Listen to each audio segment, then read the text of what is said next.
A young boy's desperate cry for his mother echoes through the night at the Bakley clan's estate. Inside, he struggles against a man's hold, asking what happened as his father watches with a cold gaze. The clan leader sternly orders everyone to stop making a fuss and leave the room immediately. He then commands that the incident must never be leaked to the outside, leaving his son in utter shock. The father declares that the Bakley clan will not seek revenge, causing the young boy to fall to his knees in disbelief. He justifies his decision for the sake of the clan, warning his son, Bakley Woon, not to act recklessly. With his final words spoken, the clan leader turns his back and walks away, abandoning his son in the dark room. Woon tearfully questions how his father can call himself a man if he won't even avenge his own wife's death. Overwhelmed by betrayal, he concludes that his father is not even human. Having made up his mind, the young man gets up and decides to leave the Bakley clan for good. He feels no attachment left and knows he is too weak now. But he vows to get stronger. The youth resolves to found a new sect, gather followers, and build his own power from nothing. He will then hunt down everyone involved in his mother's death, and all those who knew yet stayed silent. Woon swears to make them all pay, even if it takes him decades to achieve his revenge. 12 years later, a building burns as a man begs for his life. Admitting that he was wrong, he desperately offers to grant any wish to the lone figure standing before him amidst the flames. The figure is now an adult Bakley Woon, his expression cold as he calmly holds a bloodied blade. Surrounded by fallen bodies, he agrees that there is something he wants from the desperate man. The man's face lights up with a flicker of hope, eagerly asking what his desire is. A cold smile spreads across Woon's face as he calmly tells him that the only thing he wants is his life. The man's face twists in anger, insisting that Woon's demand is not a funny joke.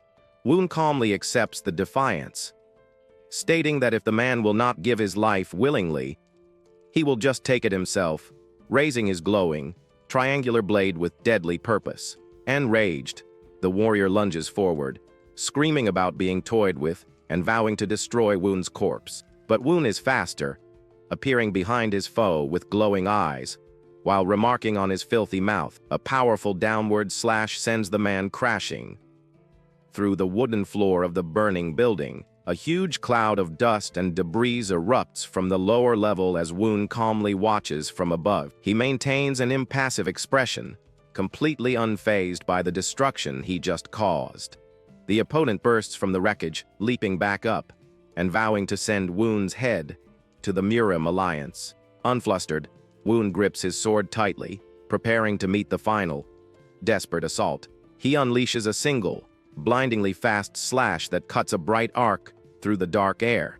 The attack is so precise that the man's head is instantly separated from his body in one clean cut. Woon now stands alone in the courtyard as the building continues to burn intensely behind him. With a swift flick of his wrist, he clears the blood from his blade, his mission now complete. A woman approaches from the shadows, calling him Captain, and presenting a scroll on a tray. He turns to her with a wide, blood-splattered smile, thanking Moyang Hyan for waiting so patiently. The woman calmly holds out the scroll, advising him to wipe the blood from his face first. He dismisses her concern while taking the scroll, telling her the blood is nothing to worry about. Standing in the courtyard, he wipes the blood from his cheek and uses it to mark the scroll. He looks down at his work, wondering if this is the end of his pad H. Woon cheerfully tosses the scroll to his companion, telling her to deliver it to the Murim Alliance because he is retiring. As he walks away from the flames, she asks if he is heading back home. He confirms it, saying he has achieved all his goals in the Alliance. The woman then asks if she can visit him someday. He agrees, telling her to come find him if she ever gets bored. She points out that he still needs to tell her where to find him, causing him to stop in his tracks. With a grin, he finally tells her to find him in Hulong County, within the Hubei province. Sometime later, the scene transitions to a peaceful river where he travels by boat, heading toward his new home. He looks out at the water, reflecting on the long journey that has led him to this point in his life. He remembers leaving his clan as a boy, determined to join the Miram Alliance, and becomes strong enough for his revenge. He recalls developing his skills, rising to the rank of captain, and how 12 long years have passed since he began his path. Now, he feels the time has finally come to fulfill his ambition of creating his very own sect. He clutches a heavy bag of money, pleased that he saved enough to buy a manor, and the perfect property has just become available. Standing on the boat with his arms crossed, he lets out a quiet chuckle, feeling that everything is falling perfectly into place. He suddenly throws his arms up in excitement, believing that the heavens themselves are aiding his cause. The boatman wonders if he has picked up a crazy passenger, but Woon quickly apologizes for getting carried away. He proudly explains that he is on his way to finalize the purchase of a manor to found his dream sect. The boatman mutters to himself, realizing there is only one manor for sale in the area, the one rumored to be haunted. He quickly dismisses his own thoughts and wishes the young man's sect to flourish safely, to which Woon thanks him cheerfully. His confident laughter echoes across the water as the small boat continues its journey toward the shore. But his excitement suddenly vanishes the moment he lays his eyes upon his destination. A real estate agent points to a large mansion, but Woon can only stare in utter disbelief. Woon furiously grabs the agent, accusing him of a scam.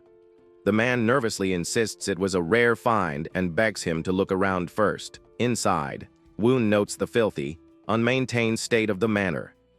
The agent promises to explain everything after they finish the tour. He begins the tour explaining the property has 45 rooms and 5 training halls that can be used however Woon wishes. Woon asks about the previous owner, finding the number of training grounds unusual.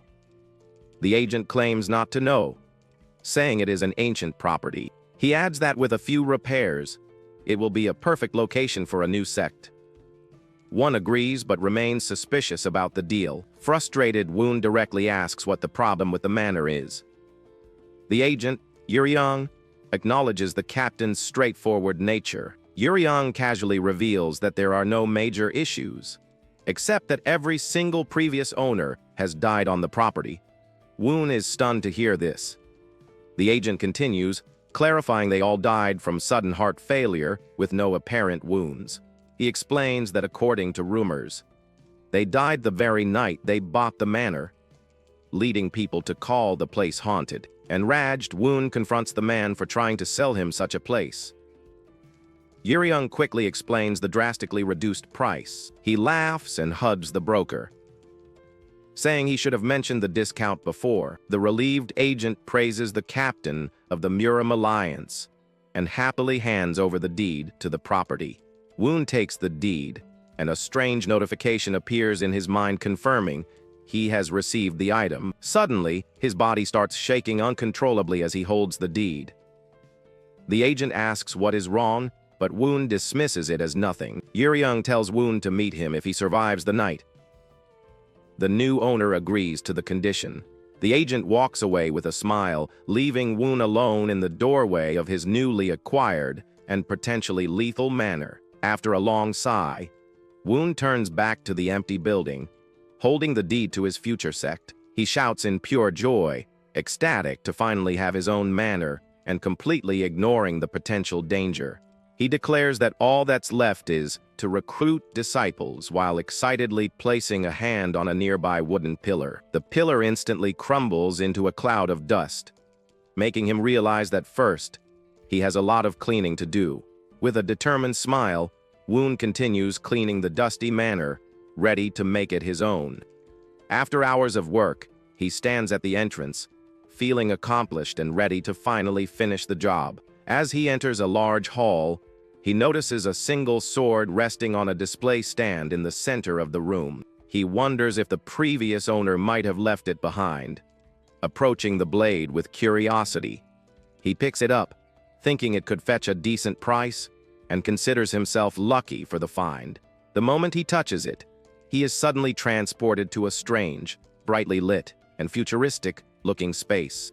A blue window appears, identifying him as a martial artist with the objective of establishing a sect, and giving him a high grade. Confused by this strange new occurrence, he quickly looks around, trying to understand his new surroundings. Suddenly, a fast-moving object slices past his face, forcing him to react instantly to the unseen threat. He instinctively draws the sword to defend himself, dropping the scabbard as he prepares for another attack. A message adjusts the test difficulty, making him realize that this is what must have killed all the previous owners. He spots a cannon-like device on the ceiling, concluding that it must be the source of the projectile that nearly hit him. The test commences on extreme difficulty, but he accepts the challenge, deciding to face it head-on. A trial of martial prowess begins, and the device on the ceiling starts to glow, preparing to fire. He channels his energy, declaring that he will show the test why he was a captain of the Mercenary Alliance. With his sword ready, he confidently dares the mysterious trial to come at him with its full power. But as he braces for the attack, he senses something is wrong and hesitates for a split second. An unseen force slams into him, sending him flying backward across the white, sterile room. He lands hard but notices the attack stopped just short of the wall, realizing it has a limited range. Getting up, he sees that the sword is damaged, and although he can rest for a moment, he looks up in surprise as a new sword materializes in front of him. Realizing the trial is giving him another chance, he stands up, a smirk on his face, noting that the rules of this mysterious test seem to have some flexibility. A thoughtful expression crosses his face as he ponders the situation, trying to find a weakness in the defensive system. He realizes the attack does not reach the back wall, which means its primary function is to guard something. He deduces that the system must be protecting an object or area at the opposite end of the trial space. With his new plan in mind, he immediately leaps toward the cluster of cannons on the other side of the room. He is shocked when dozens of hidden cannons emerge from the walls, all aiming directly at him as he flies through the air. The cannons all fire at once, unleashing a massive and deadly barrage of projectiles toward him. Twisting his body, he desperately deflects the incoming volley with his sword and even his bare hands. With intense concentration, he manages to parry another projectile just inches away from his face. He cries out in exertion as the relentless assault continues, pushing him to his physical and mental limits. He unleashes a powerful spinning technique, using his blade to create a defensive barrier against the multiple shots. A bright flash of light emanates from his final move as his eyes widen with pure, desperate focus. The trial abruptly ends, and he suddenly finds himself back in the dusty, silent hallway of the real manor. He immediately storms out to find the agent, who calmly greets him and asks if he made it through the night. Young maintains a composed and innocent smile, acting as if he has no idea what Woon experienced. Woon furiously grabs the man by his robes, shouting that he was never warned that such a thing would appear. He points at a glowing blue window only he can see, explaining that it has been following him since the night before. The agent looks confused, insisting there is nothing there and asking if Woon hit his head. Frustrated, Woon lets him go. The agent smugly warns that if things continue to go wrong, Woon tells the agent he needs the manor for now, as he has a lot to prepare for the sect establishment ceremony. He explains he needs about 20 uniforms and asks for recommendations. The agent suggests local shops but warns they will be difficult to deal with. Young elaborates that the shops are in a contract with the Yellow Dragon Hall, a powerful group that has supplied textiles to the imperial family. The agent nervously sips his drink, commenting that gossip travels faster than the wind. With a dark aura, Woon asks if Young spread the rumor. The agent deflects, calling it free publicity for the new sect.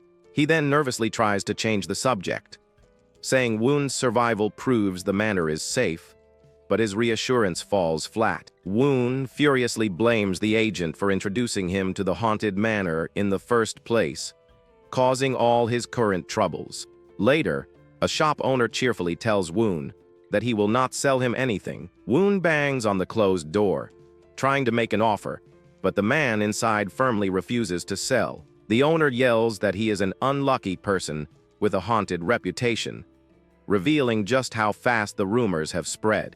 Walking through the streets, Woon wonders why news travels so quickly here.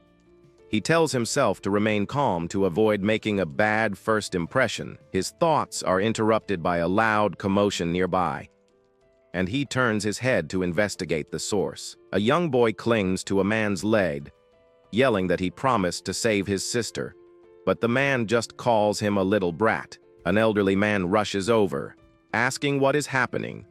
The boy Seo-woo explains that the men deceived him and stole his money. The old man angrily tells the boy his sister is hopeless, and then strikes him hard across the face, sending him reeling. A bystander identifies the attackers as members of the White Dragon sect. A woman orders her subordinate to handle the matter. One of the thugs tells the elderly man he should have left when he had the chance, as he now has to get his hands dirty. Another member of the sect approaches with a smirk, ready to join the confrontation. Before he can make a move, Woon appears in a blur and lands a powerful kick directly to the man's face. The thug is sent flying, crashing hard into the ground as Woon stands over him. The remaining thug from the White Dragon sect furiously demands to know who the intruder is. Woon glances back at the old man and the injured boy, admitting his name does not carry much weight anymore. With a confident smirk, he introduces himself as Bakley Woon, the sect leader of the Righteous Heavens sect.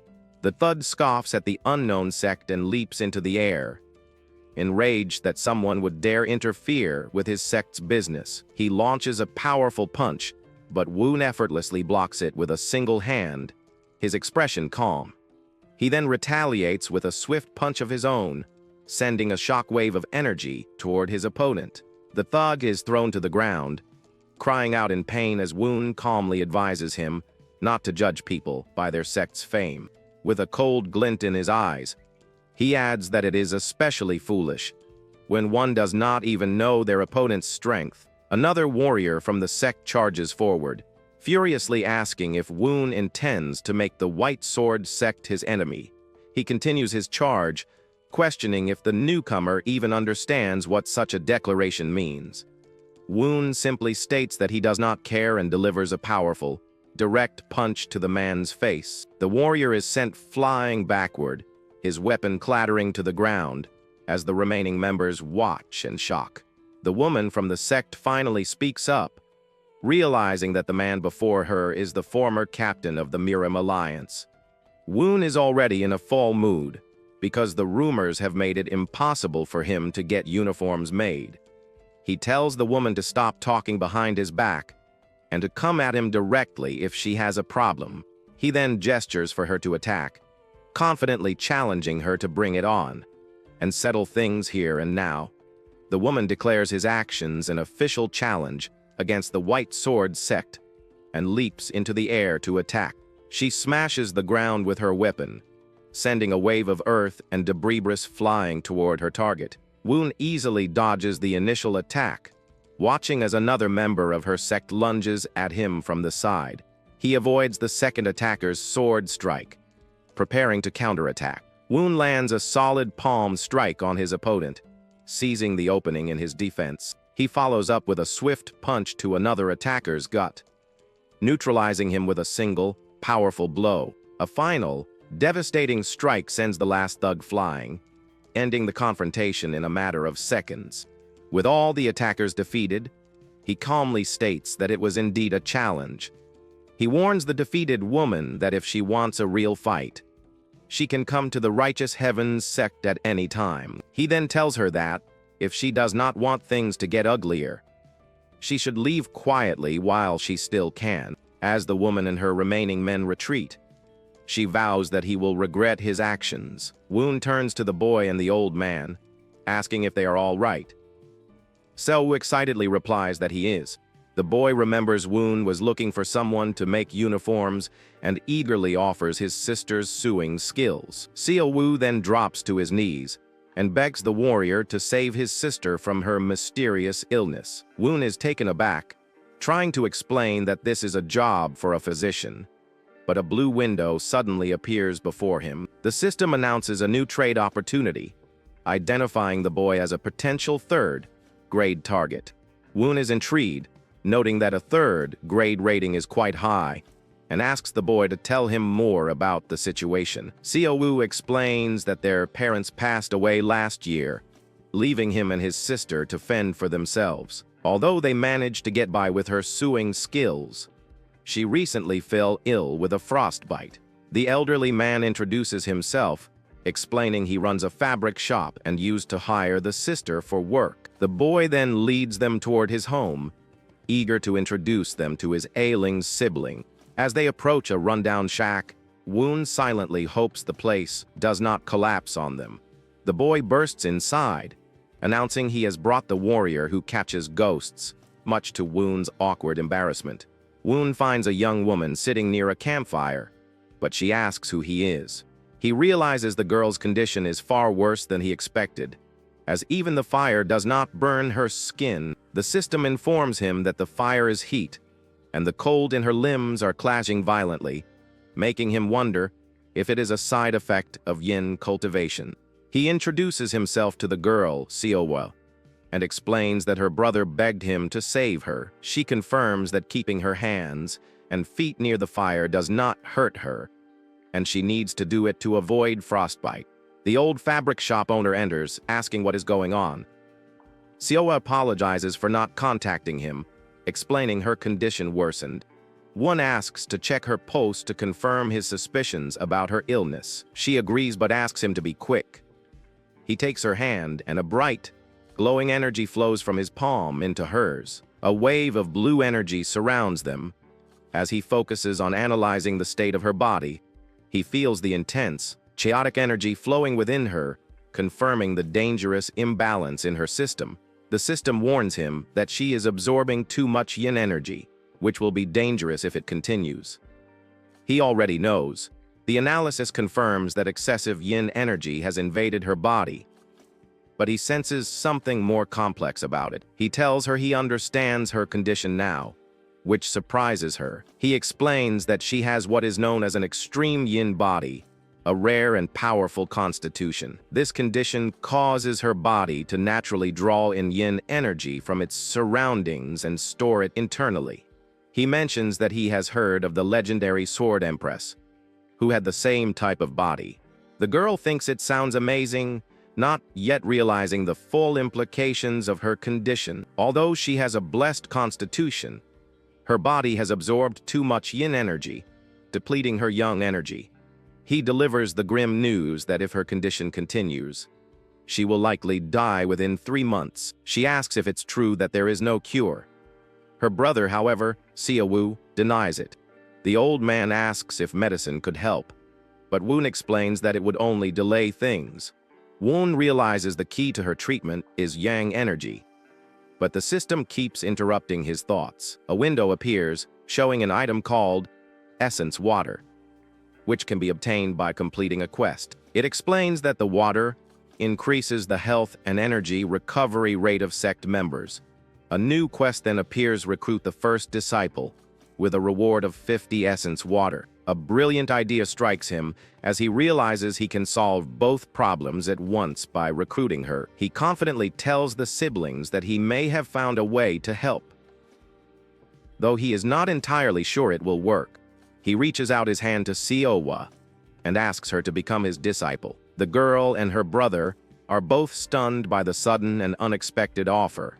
Woon looks at her with a sincere expression, asking her to trust him just this once. Seo-woo hesitates, explaining that she has never learned martial arts before and is unsure about his proposal. She recalls how the world of martial artists is full of selfish people who only care about themselves. She remembers how her own parents died after being caught in the conflicts of these so-called righteous heroes. She wonders if this man is the same, only pretending to help so he can abandon her later. She notices his outstretched hand is becoming frostbitten from proximity to her yin energy. Surprised, she points out that his hand is being affected by her condition. He smiles warmly and dismisses her concern, saying the frostbite is nothing if it means he can cure her. His genuine self-sacrifice makes her reconsider, wondering if this man is truly different from the others.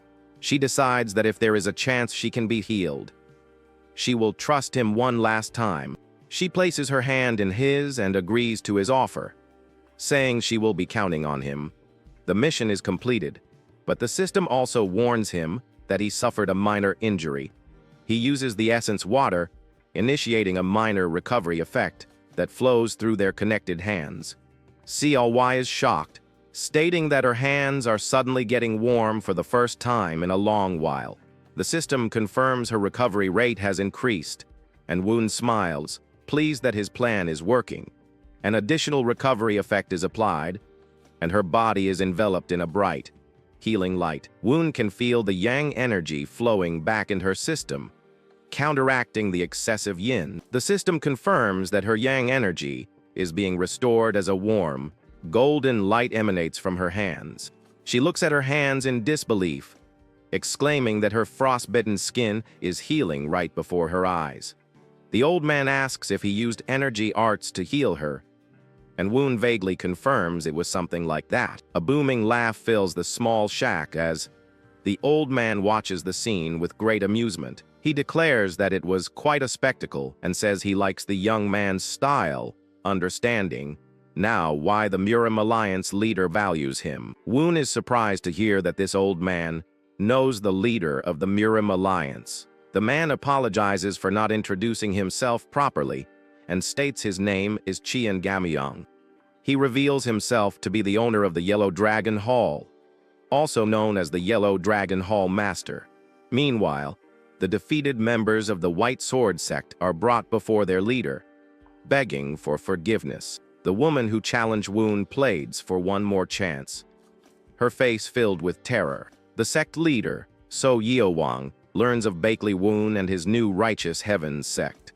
With a sinister grin, he decides he should host a huge welcoming party for the newcomer. Woon remains silent, processing the sudden revelation about the old man's true identity.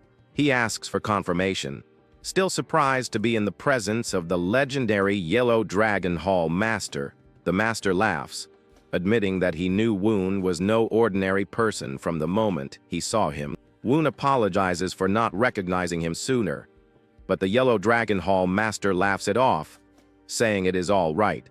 The master then gets straight to the point, asking what Woon thinks about joining the Yellow Dragon Hall. He promises to support whatever he wants to do, a tempting offer for any aspiring sect leader. The system detects the beginnings of a new business partnership, ranking the Yellow Dragon Hall as a first-grade opponent. The hall is not just a merchant guild, it also has countless martial masters, making even renowned sects wary of them. The master's words hold immense power, capable of influencing both the orthodox and unorthodox sides of the Murim world.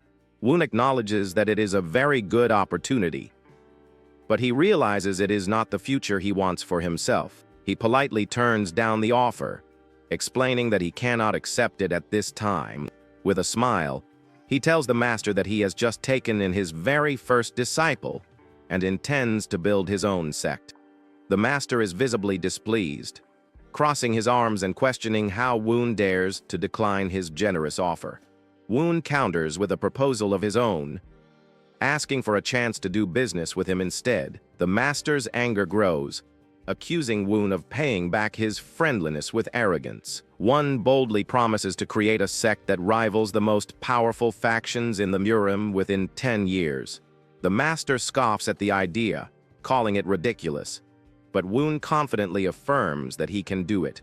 The old man erupts in laughter, telling Woon he is good at coming up with absurd statements. Woon clarifies that the fame he promised is not for the master himself, which only confuses the man further. He then asks to be introduced to his new disciple, explaining that he wants to negotiate for the Yellow Dragon Hall's future. After a moment of thought, the master agrees to the strange request.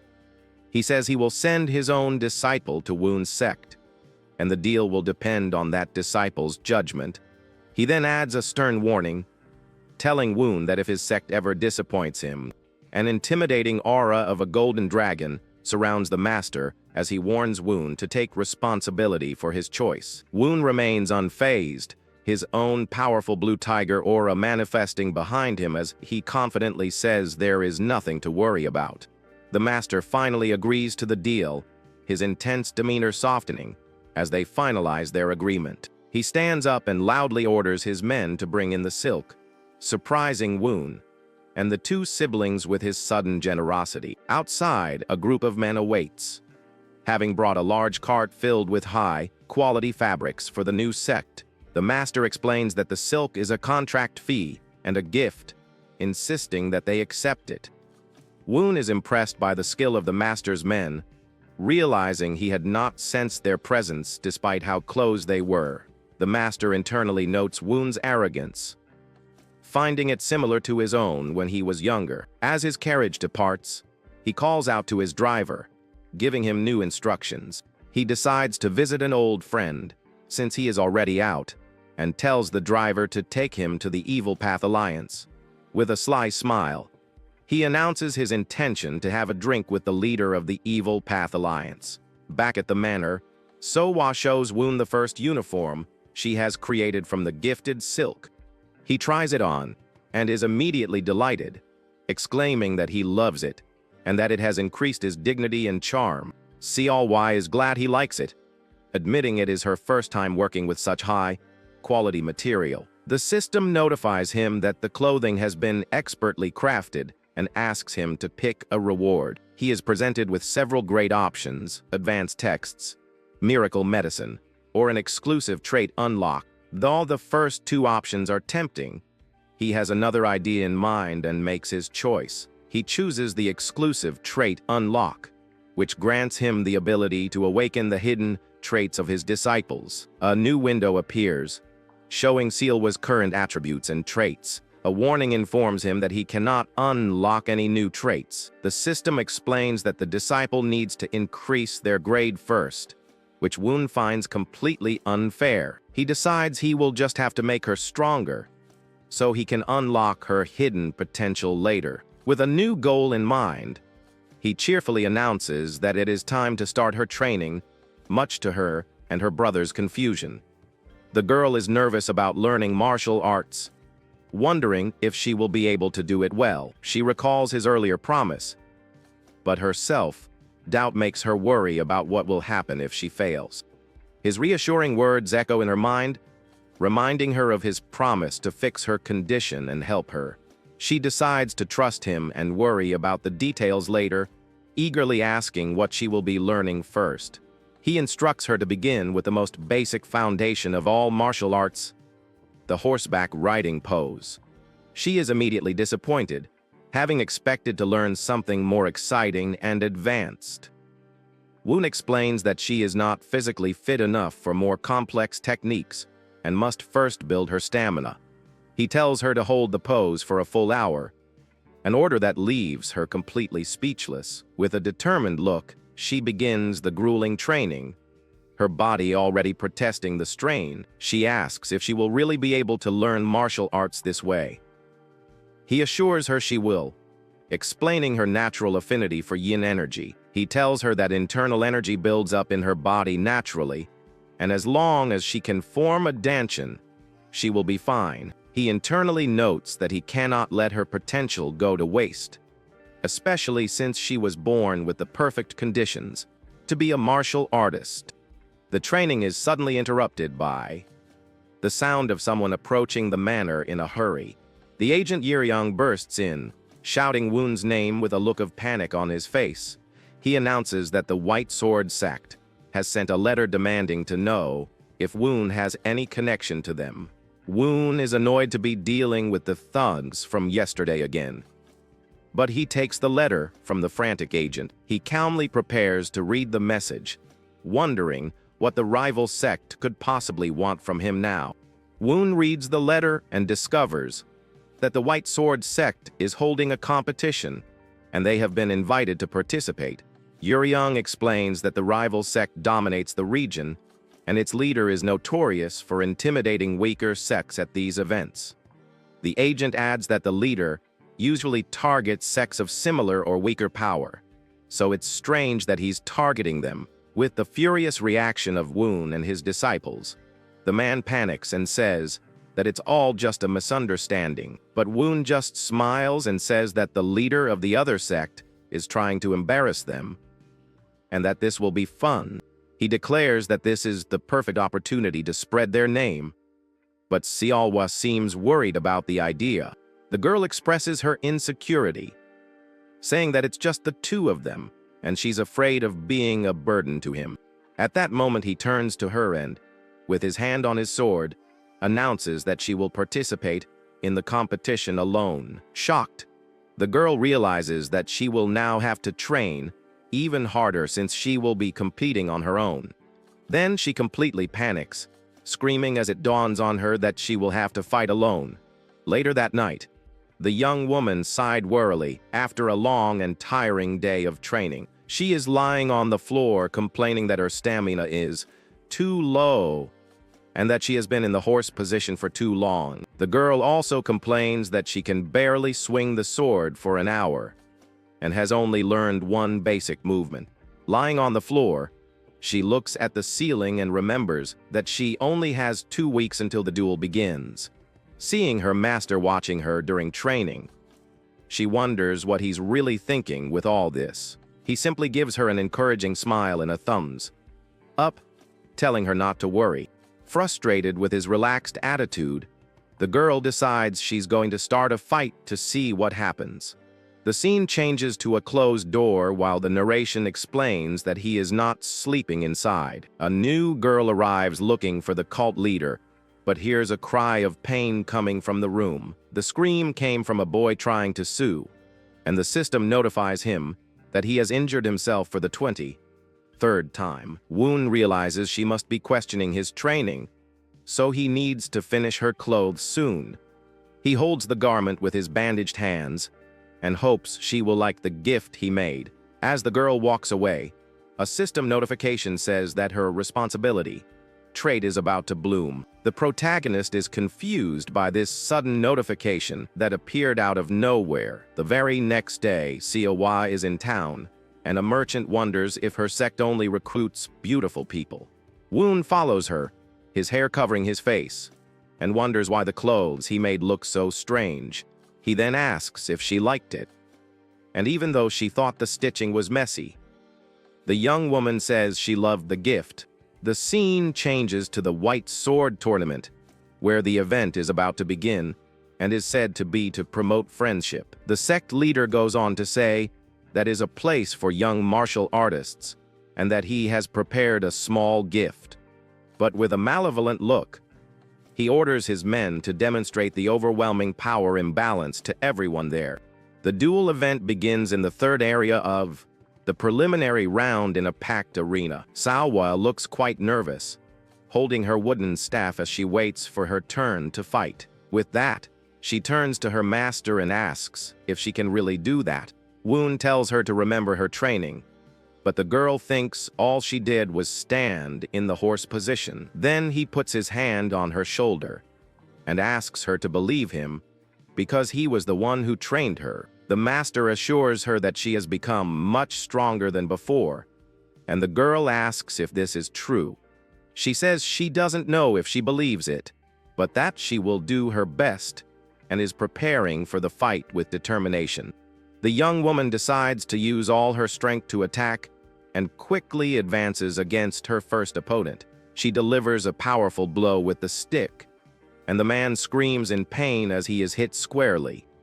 The opponent falls to the ground defeated with just one blow, demonstrating the result of their training. The match referee is completely shocked by the unexpected outcome of the fight. Even then, the crowd can't believe that the fight was decided in an instant. Woon then says from the audience that this is why he told her to believe in herself. The judge raises the flag and declares Seolwa of the Righteous Heavens sect as the grand winner of the match. The protagonist believes that in the last 2 weeks, he has taught her the mindset a martial artist should have. He reflects that delivering a fool on strike is not an easy task, especially for new martial artists of that age. The boy continues to think that many fear hurting their opponent, but Sowa managed to use his full power, unlike them. The young woman celebrates happily and shouts to her master that she has won the fight. Woon watches with a smile and thinks that she will easily reach the main round of the tournament. With that, he decides he doesn't need to worry about her and can look for other promising talents in the arena. Immediately afterwards, they announce that the next fighter will be Jing Guang from the White Sword sect. The new fighter enters the arena and defeats his opponent with a single, swift blow of his wooden sword. Flashback shows a muscular boy named Wang Paul being recruited by a cult leader. The leader praises his physique and talent and invites him to join his sect. The young man accepts the invitation with great joy and thanks the sect leader for the opportunity. Back in the present, the muscular Wang Pao lies defeated on the ground by the White Sword fighter. The audience is impressed that Jing Guang defeated someone 3 years older than him with such ease.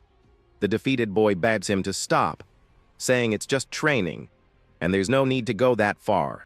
An older man watches the scene disappointed and thinks he misjudged the boy for being so weak inside. Desperate, the defeated young man looks out onto the balcony and calls out to his cult leader for help.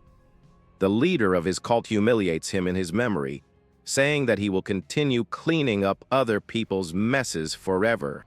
Wang Pao wakes up startled in his bed after having a nightmare about his master's words. He then realizes that it was all just a bad dream while trying to calm down. Suddenly, Jing Guang appears in his room, and the defeated young man asks what he is doing there. The other says he wants to warm up for the duel later, but Wang Pao tries to refuse, saying he doesn't feel well. Jing Guang stares at him with disdain and asks why it matters, ordering him to get ready for the warm-up. The boy insults him, saying that his only usefulness is his body, so the least he can do is help. With that, he says it will be a light warm-up and tells him to get out of bed while Wang Paul remains silent.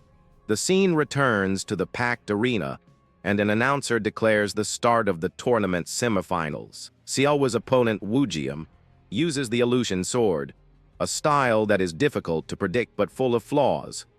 Woon asks his disciple what she thinks she needs to do to defeat someone with that style. He smiles and says that her answer is correct, but there is a much easier method she can choose. The girl is confused, not understanding what her master is trying to say.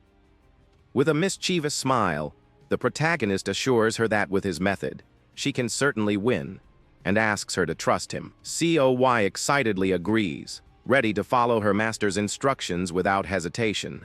Yuriyoung approaches Woon and comments that they've already reached the semifinals of the tournament. The agent congratulates the protagonist on her progress in just 1 month, but he doesn't seem impressed. Woon then says he will only accept congratulations after she wins the final, and Yuriyoung wonders if he's serious. In the arena, the girl's opponent praises her for having come so far, but says that her luck ends there. He smiles confidently and states that everyone in the audience is eager to see her defeated. Coy confidently replies that he is wrong, because her leader believes in her victory. Her opponent laughs and calls her crazy, just like her master. Then the match begins and the girl charges forward, shouting that she's going to win that duel. The two clash in the center of the arena, in a rapid exchange of blows with their wooden weapons.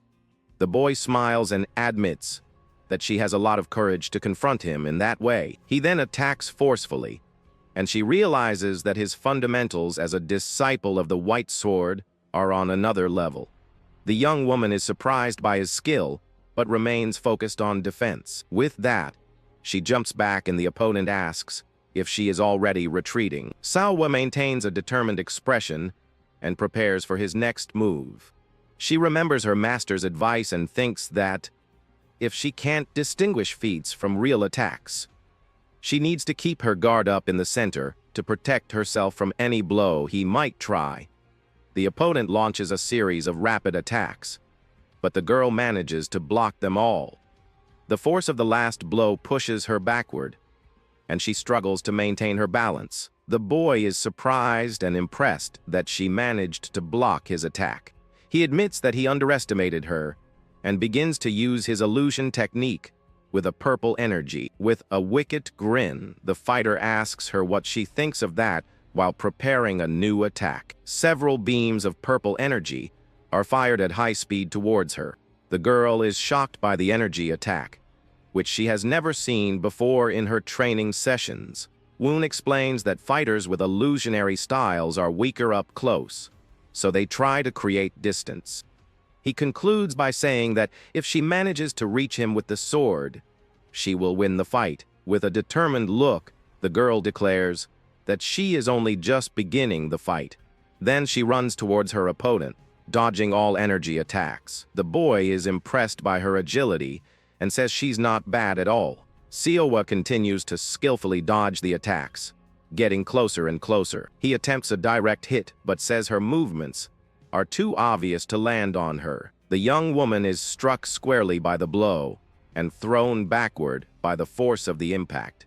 Woon and Yeryung watch the scene with serious expressions, worried about the outcome. The young woman falls to the ground, and her opponent smiles arrogantly, declaring his victory.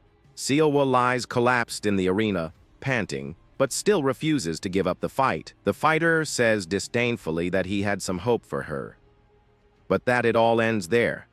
The girl looks at him angrily and says that the fight is not over yet. With that, she stands up with difficulty, gripping her two wooden weapons firmly. Her opponent mocks her, saying she can barely stand, and asks what she's going to do. The young woman surprises everyone by leaping into the air amidst a barrage of energy blasts. The boy is shocked by her audacity and wonders if she is playing a joke on him. With a war cry, the fighter declares that it will all end with that final blow. She delivers a powerful final blow, striking her opponent squarely in the face. Woon smiles, satisfied with the result, and says that she finally managed to win the fight. But a man in the audience stands up and accuses the girl of cheating to win. He yells at her for pretending to have lost in order to ambush her opponent, and that this is against the rules. The angry man continues his accusation, saying it's stubbornness on his part not to accept defeat to a girl. At this point, the leader of the rival sect appears and questions whether the White Sword sect has always been so rude. One of the disciples apologizes for his rudeness to the leader of the Righteous Heavens sect, but Woon accepts. The leader of the White Sword then declares that the fault lies with his disciple for presuming defeat, and accepts the outcome. Seowa is declared the winner, and news spreads that she learned martial arts in less than a month. The girl celebrates her victory and waves to her master, who congratulates her on a job well done. Wong Pal observes the scene from afar with a sad and thoughtful expression on his face. Her master approaches and orders him to put poison in the girl's food to weaken her. He goes on to say that defeating her is not enough, and orders Jin Guang to permanently cripple her. The young man refuses to obey the order, but his leader hits him with a violent slap across the face. The master calls him a fool and says that if he has no talent, at least he should follow orders. He then attacks him again and says that this is why the other disciples surpass him. Woon appears and comments that the leader of the White Sword disciplines his disciples very severely. With a confident smile, the protagonist introduces himself as the leader of the Righteous Heavens sect. The other leader accuses him of being disrespectful for interfering in the affairs of another sect. Woon says he doesn't know what's going on, but thinks he's being too harsh on his disciple. The rival master suggests that he mind his own business, but Woon says that he came to see him. With that, he requests that Wong Paul be handed over to his sect, leaving the other leader surprised. The young man is shocked and confused by the protagonist's sudden proposal. Woon explains that his sect's methods seem more suitable for the boy than those of the White Sword. The leader of the White Sword accuses his disciple of having approached the rival leader and therefore disobeyed his orders. With a mischievous smile, he then accepts Woon's offer, leaving Wang Pao in shock. But he says it would be a shame to get rid of a beloved disciple, and proposes a wager. He thinks COY is too much talent to be wasted in a small sect, and she feels a chill. The bet is that the winning sect of the tournament will be able to recruit a disciple from the losing sect. He says he's only making the offer out of pity, but Woon accepts the terms without hesitation. The leader of the White Sword is surprised by his confidence, but agrees to resolve things in this way. He laughs at the situation and says he's eager to see the outcome, because Woon will likely lose his only disciple. Woon grabs Wang Pao by the collar and asks if he knows why he chose him for his sect. He warns him that he didn't choose him solely based on his looks, and tells him to think carefully about his decision. Agent Yuriang approaches and asks if COY knows about the bet that was made. Woon ignores the question and says that the girl would be happy to have a mentor, and that all they need to do is win. He approaches his disciple and asks if she can win the game for them. The girl says she will do her best, but reminds him that he said the chances were 50%. The protagonist confirms what he said, but states that he believes in her and knows she can succeed. Encouraged by her master, the young woman is filled with determination and promises to give her best in the fight. The leader of the White Sword tells his disciple that he must not lower his guard under any circumstances. Jin Guang agrees, and his master reminds him that there can be no more humiliation and that he must win. Wang Pao advises Jin Guang to be careful in the fight, but he seems quite confident. He says he's not careless like the other one, and that his older brother seems to value things too much. With a determined look, Jin Guang declares that he will crush every last drop of their foolish hope. The judge orders the two competitors to advance to the center of the arena to begin the fight. The guy praises her for reaching the final, but says her luck ends there. Sao confidently replies that they will only know who is stronger after they face each other.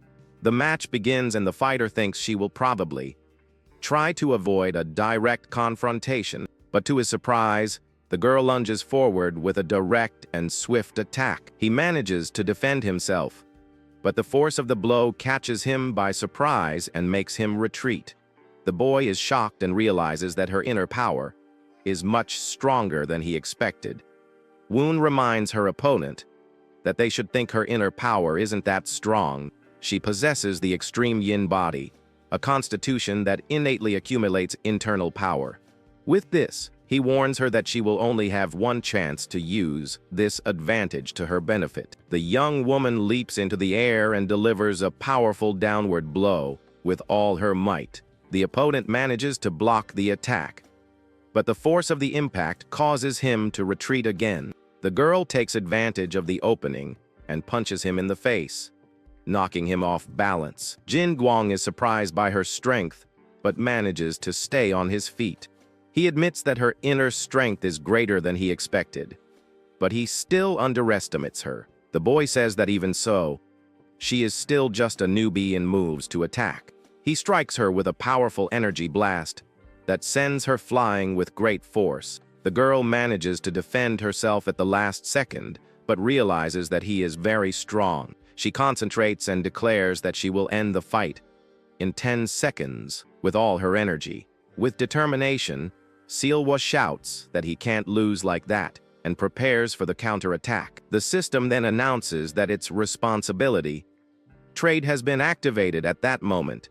Your traits of diligence and adversity merge with irresponsibility, increasing your power. The girl manages to dodge his final blow at the last second, leaving her opponent by surprise. Under extreme pressure, her perception and judgment increase dramatically, and she screams from the effort. She manages to disarm her opponent and leaves him vulnerable to a direct attack.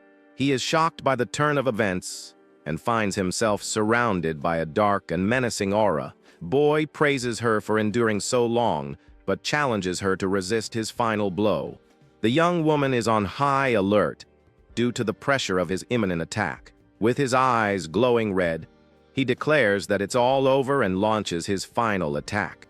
Woon cries out his disciple's name in despair upon seeing her critical situation, but he remembers his own words of encouragement and shouts that he believes in her. A massive explosion of dust and energy occurs in the center of the arena after the attack. The final attack is so powerful that the force of the impact throws the boy's body far away. The protagonist and the agent are shocked and confused by the unexpected outcome of the fight. The leader of the White Sword and his disciple are also surprised to see her cold ki technique. A bright blue aura surrounds Seowa's hand. As she prepares her special technique, she uses the third form of the basic blue technique, concentrating all her energy on a single point. With a confident smile, the girl asks if he isn't feeling a little cold with his technique. Woon watches in shock as her body begins to fall through the air after the extreme exertion. Woon runs to get his disciple, but the judge stops him, saying he cannot enter the arena. He yells at the referee, saying the fight is over, and points to his fallen opponent. Jin Guang is lying unconscious on the ground, and the referee is surprised by the outcome of the match. The judge then declares Seowa of the Righteous Heavens sect as the grand victor of the fight. The girl sits down exhausted but smiles at her master, proud of her victory. The leader of the White Sword becomes furious and says that they made a mockery of his sect. Woon approaches his disciple and asks if she can stand up to celebrate. She says with a smile that she kept the promise she made to him, leaving him surprised. The protagonist smiles proudly and thinks about how she has grown as a fighter. He helps her to her feet and Yuriang congratulates her on her victory, saying she fought well. The judge announces the tournament winner, and the protagonist raises her arm in celebration. With a radiant smile, the girl celebrates her victory as champion of the tournament. Woon then addresses the crowd and says that he would like to say a few words. He announces that the official opening ceremony of his sect will be held in 1 month. The audience is surprised to learn that their sect hasn't even been officially opened yet. The leader of the White Sword becomes furious and accuses Woon of using his sect for the opening ceremony. He continues to shout, saying that the protagonist hid the cold Kai technique from her and tricked him. The rival master advances to attack but is stopped by his own disciple, Wang Paul. He yells at the boy, asking what he is doing, and the young man says that he should maintain his dignity. The furious leader accuses him of already defending the other sect and attacks him with his energy. The leader of the White Sword shouts that traitors must be eliminated on the spot and attacks his disciple. But Woon appears in the blink of an eye and blocks the attack with ease.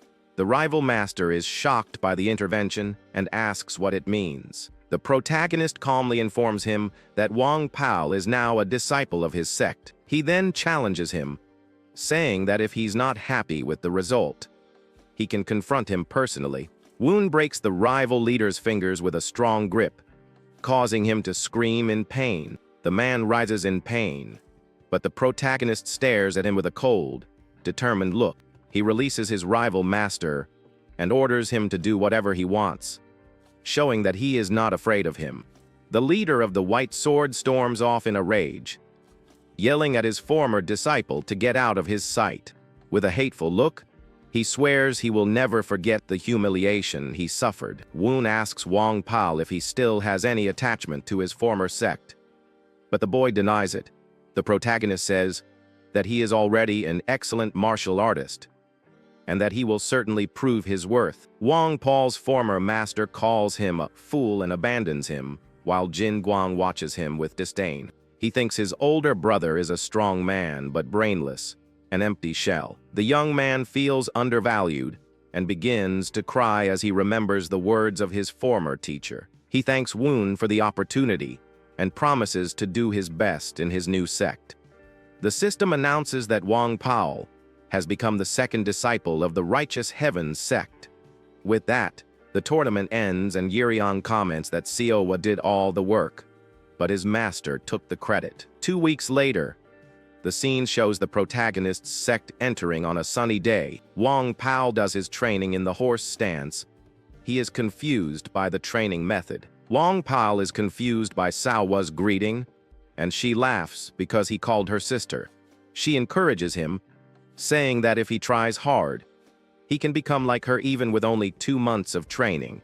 The boy says he's still confident in his body, and the girl tells him to fetch water by himself. The system highlights his strengths, such as his physical build and talent for learning techniques. Their weaknesses are low sensitivity to ki and slowness in accumulating internal energy.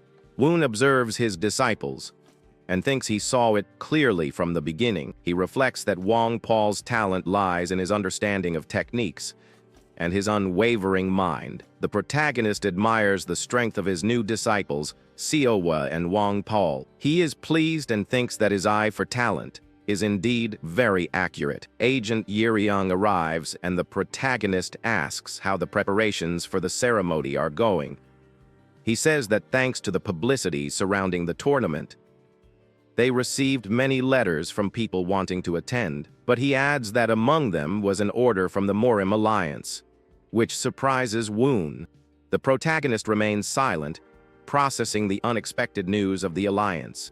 He reads the order and discovers that the name Bak Rai is involved in the matter. The order requires an assessment of plagiarism of his basic gong in relation to the Bakri clan. Woon is furious because 15 years have passed since he left his old clan. He thinks that targeting an opponent's opening is typical of the Bakri clan, and that things were going too well. The martial arts of his sect are the result of 15 years of enlightenment and bear no trace of the Bakri clan. But he knows that if the Morim Alliance evaluator sides with his former clan, it will be difficult to avoid an accusation. If he fails the evaluation, he will not be able to teach his martial arts and will have to pay a huge compensation.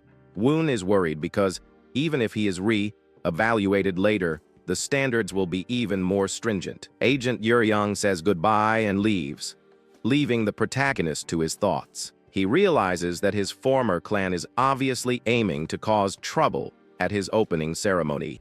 The problem is where to get the basic gong. Now, to prepare for the assessment, his disciples enter the room arguing, and he asks what is happening. The girl announces that they have guests, and the protagonist is surprised by the news. 2 visitors arrive, and one of them wonders if that cheapskate really bought the entire mansion. Woon sees them in the courtyard and recognizes one of them as leader Changqian. The visitors introduce themselves as Cheongha and Namgong Wu from the Changqian brigade. The girl is confused when she sees her master's reaction, who seems to be thinking about something. With a mischievous smile, the protagonist realizes that he can turn the tables in his favor with this visit. The scene shifts to the Bakri clan, where the Morim Alliance will likely side with them. Agent Yiriang wonders whether he should retreat, but his servant says, "There is nothing to worry about." He explains that the judgment of the Bakri clan is on a different level and cannot be underestimated. Yuriang asks his servant to deliver a letter that he is about to write. He decides that if he fears the influence of the Morim Alliance and the Bakri clan, he needs to expand the chessboard. With a wicked grin, he plans to drag the heretical league into the conflict as well. In the Bakri clan, a man tells the master of the outer hall that he has been doing unnecessary things again. He questions the assessment of plagiarism for a sect that hasn't even been established yet. The master of the outer hall, Bakri Song, says that this was merely the clan leader's personal decision. Bakri Seong talks about the clan leader's sons, saying that the eldest, San, has no interest in martial arts.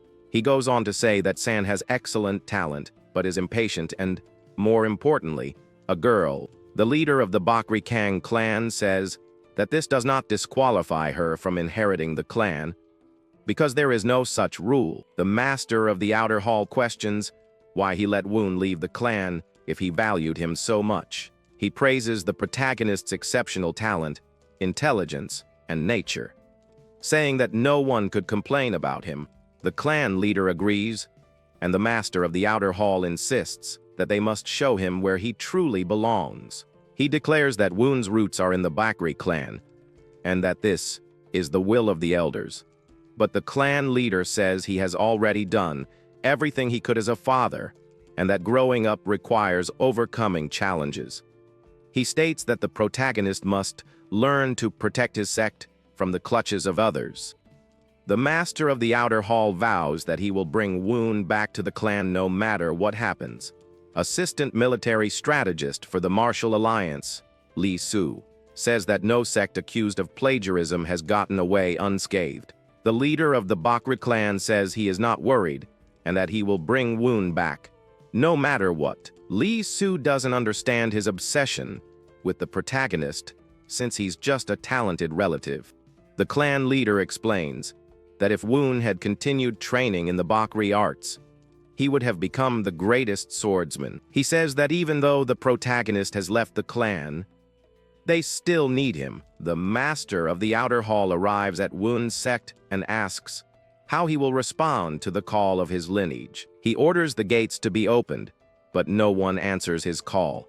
Woon is on the roof watching their arrival and preparing for the confrontation.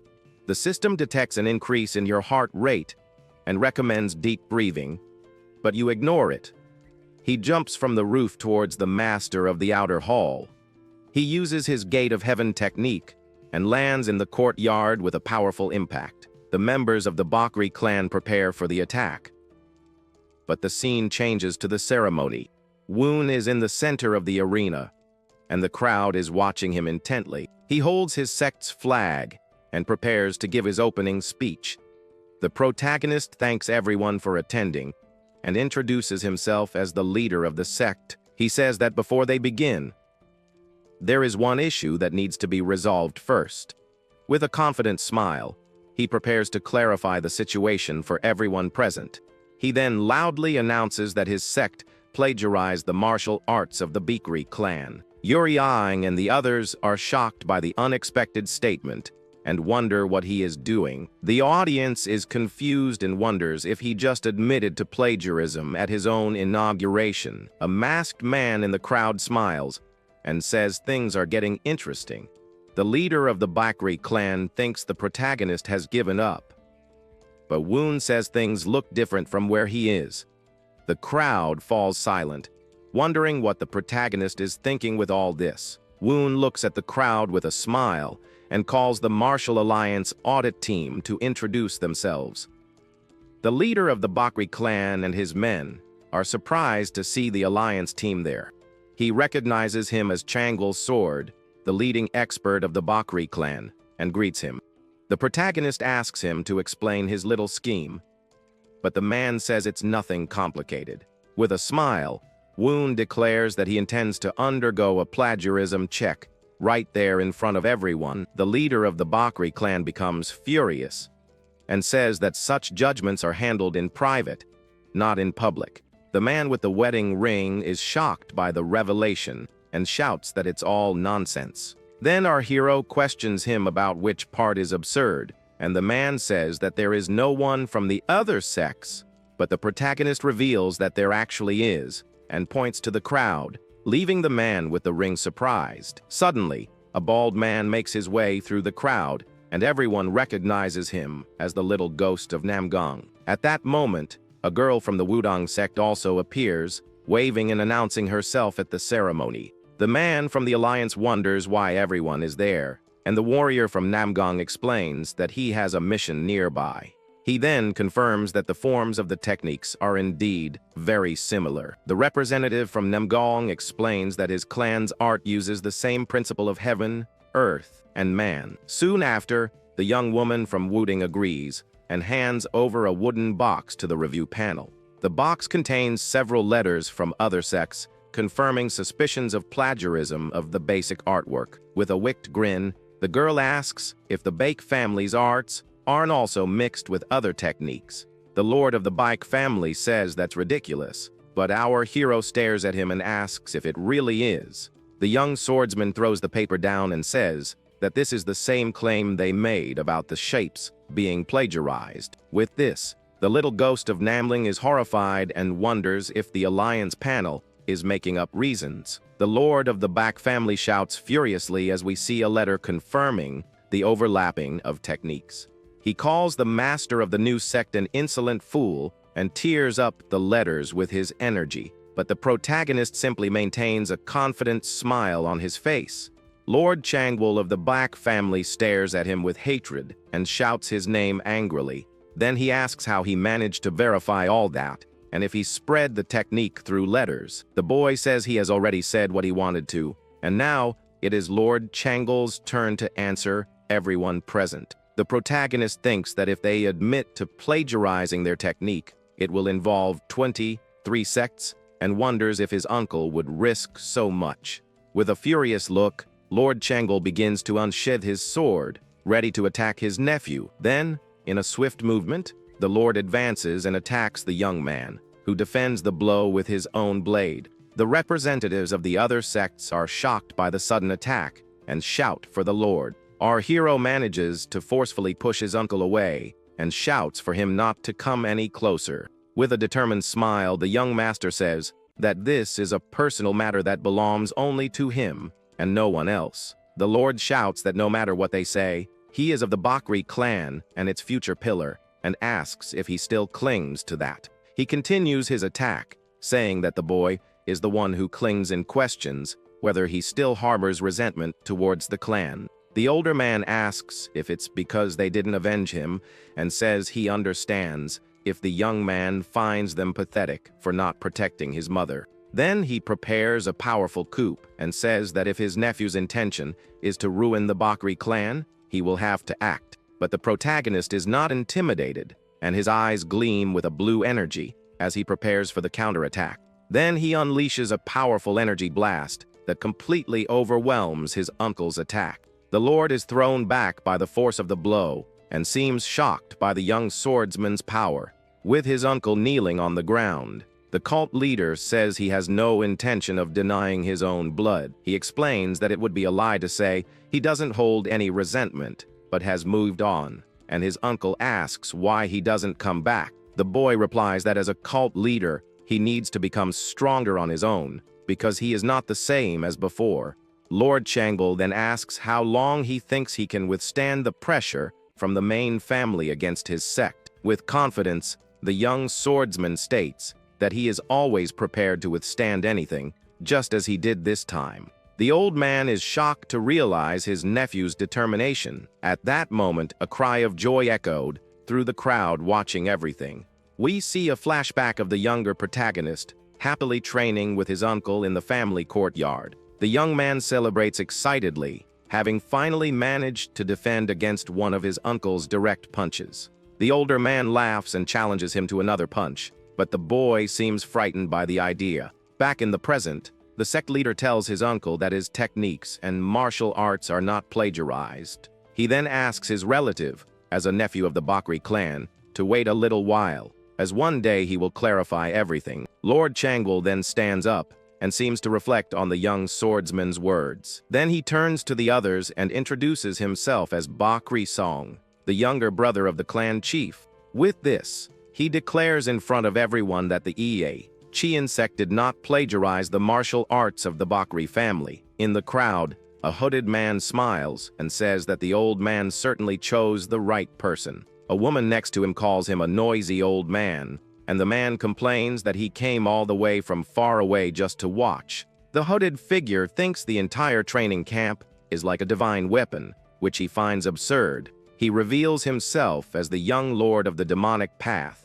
and says that the protagonist is more interesting than he expected. Soon after, he says he'll leave first and disappears into the shadows, leaving the woman behind. The girl observes the place where he was and seems to think about that mysterious person who left. She then remembers her first business partner while watching the protagonist's group celebrating. The protagonist's disciple seems shocked by something she just noticed at the ceremony. 3 days have passed since the event, but no new member has appeared, leaving the disciples disappointed. Our hero tries to stay calm, but the system shows that his heart is beating a little faster. The young woman asks how they can recruit, and says they need reputation or years of contribution to the community. The master then points to the disciple, who is shocked, but he simply asks him to hand something over. The disciple approaches the master and asks what that paper he is writing on is.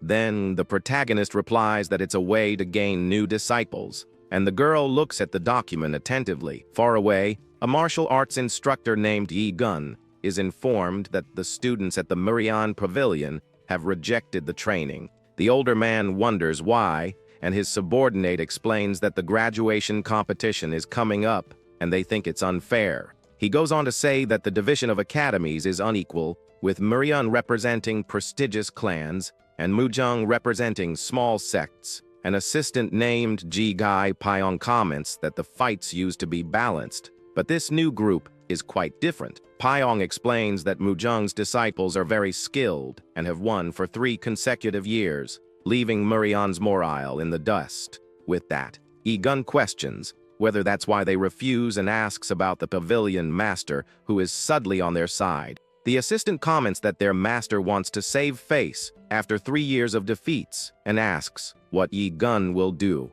At that moment, a carrier pigeon appears at the window and lands there, drawing the attention of the Alliance instructor. Then, he turns to his assistant Ji Gai Wei and orders the boy to gather all the disciples from the Murian Pavilion. With the letter in hand, Yi Gun declares that the training will proceed as planned, greatly surprising his subordinate.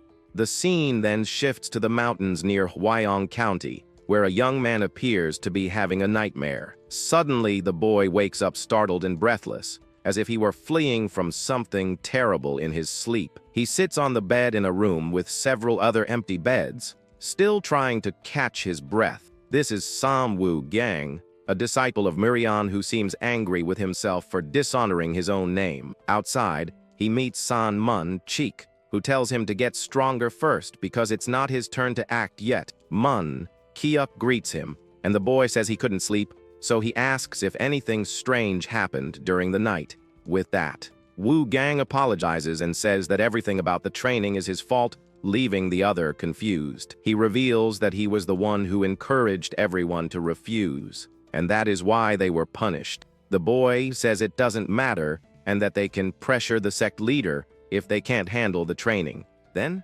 Mun Cheek announces that it's time to change shifts and tells his colleague to go to sleep while a shadow appears in the background. Suddenly, the two become alert, and the boy shouts, asking who is there in the darkness of the forest.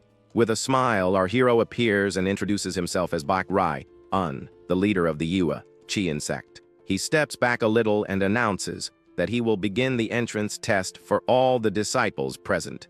The two young men are confused and on guard as the sect leader explains that the rule is quite simple. He then explains that if only one of them manages to get through the sect's gate, they will all pass the test. With that, San Wu Gang becomes filled with confidence and shouts for all of Murian's disciples to prepare for battle. But in the blink of an eye, the protagonist advances with incredible speed and attacks the young disciple. The boy is completely shocked and speechless after being struck by the devastating blow from the cult leader. Fallen to his knees and defeated, Shan Wu Gang faces the sect leader, who observes him with superiority. With a smile, the protagonist says that they will pass if they manage to escape him without any injuries. Far away, near Mount Wudang, someone asks if they have heard the news from the Murian Hall. A group of warriors discusses the new training location of a newly formed sect that no one has ever heard of. A young woman says she's not interested, and that the Martial Alliance is just trying to even things out with some random master.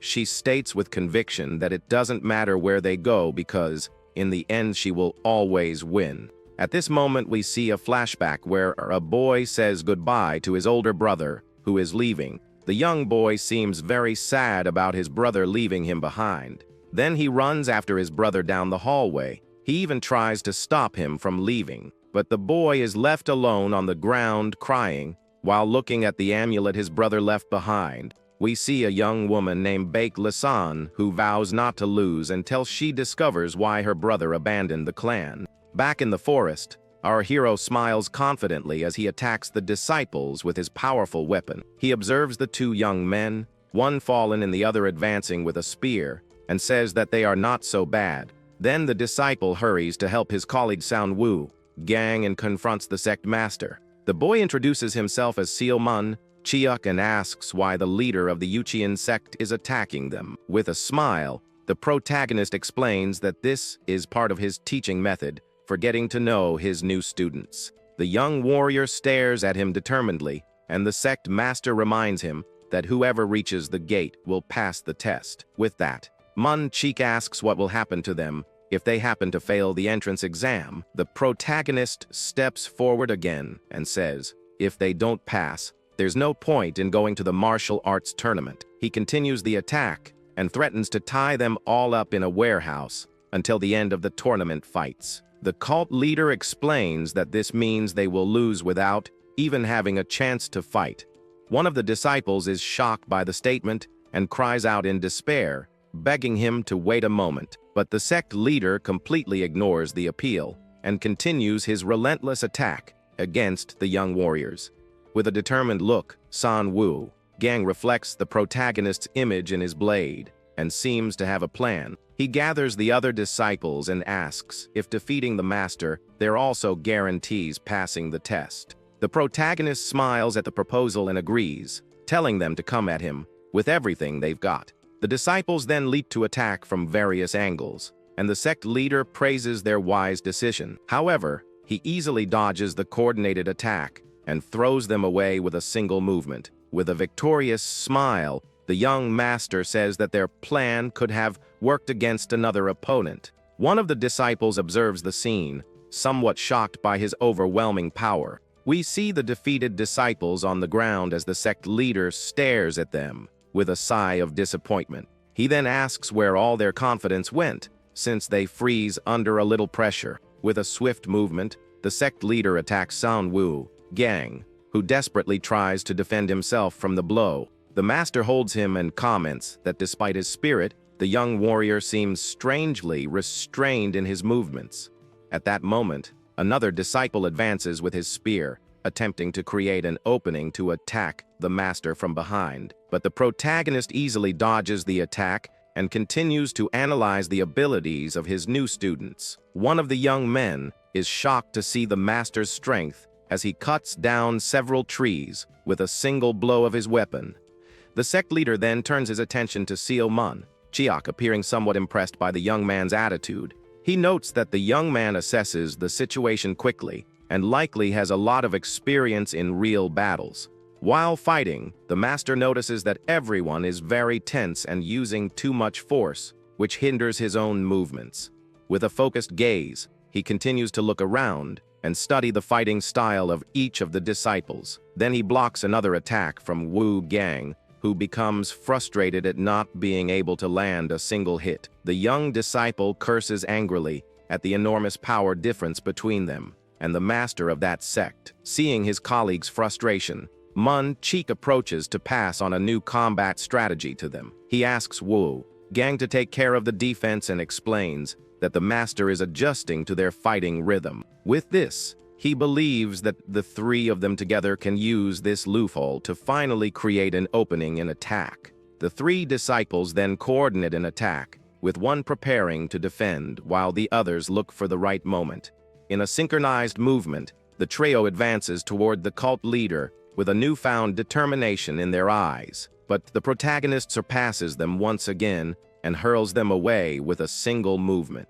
Amidst a wave of energy, the master stands alone in the center. Sang-woo, Gang shouts in frustration and lunges at the cult master, who is watching him. The cult leader holds him back and says it's foolish to attack, believing he wouldn't use full force against them. Then the protagonist continues to dodge and counterattack the young warrior's blows with ease. One of the disciples is struck squarely and screams in pain from the impact of the master's powerful attack. The sect leader throws him to the ground and says he expected more from them, and that at least one of them would have martial arts talent. He declares that it's over, but reminds everyone that a promise is a promise, while a red energy surges from the young man. Suddenly, Sang-woo Gang stands up, his eyes glowing red and a sinister aura surrounding him. The young disciple then unleashes a powerful red energy attack that surprises the cult leader. The protagonist is shocked by the twist and recognizes that familiar technique the boy used. He identifies the skill as the form of the dead sword of the Great Blood Sect, a demonic martial art. Woo. Gang looks exhausted, and the sect master realizes he's risking his life just to pass the training. Intrigued, the cult leader grabs a weapon and challenges the young man to show him everything he has been hiding.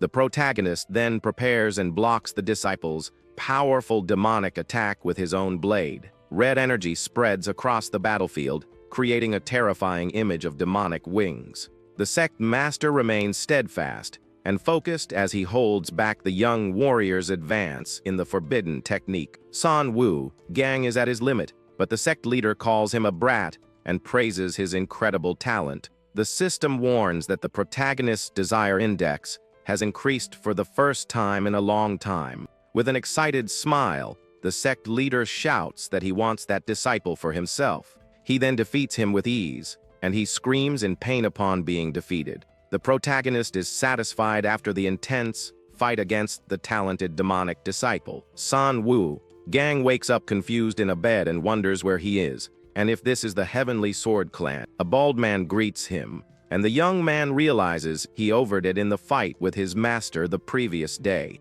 He then recognizes the man as Unjin and is surprised to see him there in his room. Suddenly the boy remembers the fight and the moment when he used his demonic technique in front of his master. He panics when he realizes he used the Blood Sword Clan technique and has been discovered. The young man despairs, thinking he has lost control and may now be executed as a spy. But Unjin interrupts him and warns that it's almost time for the meeting and that they need to leave soon. Wu Gang is confused by his colleague's calmness and wonders if the sect leader hasn't said anything.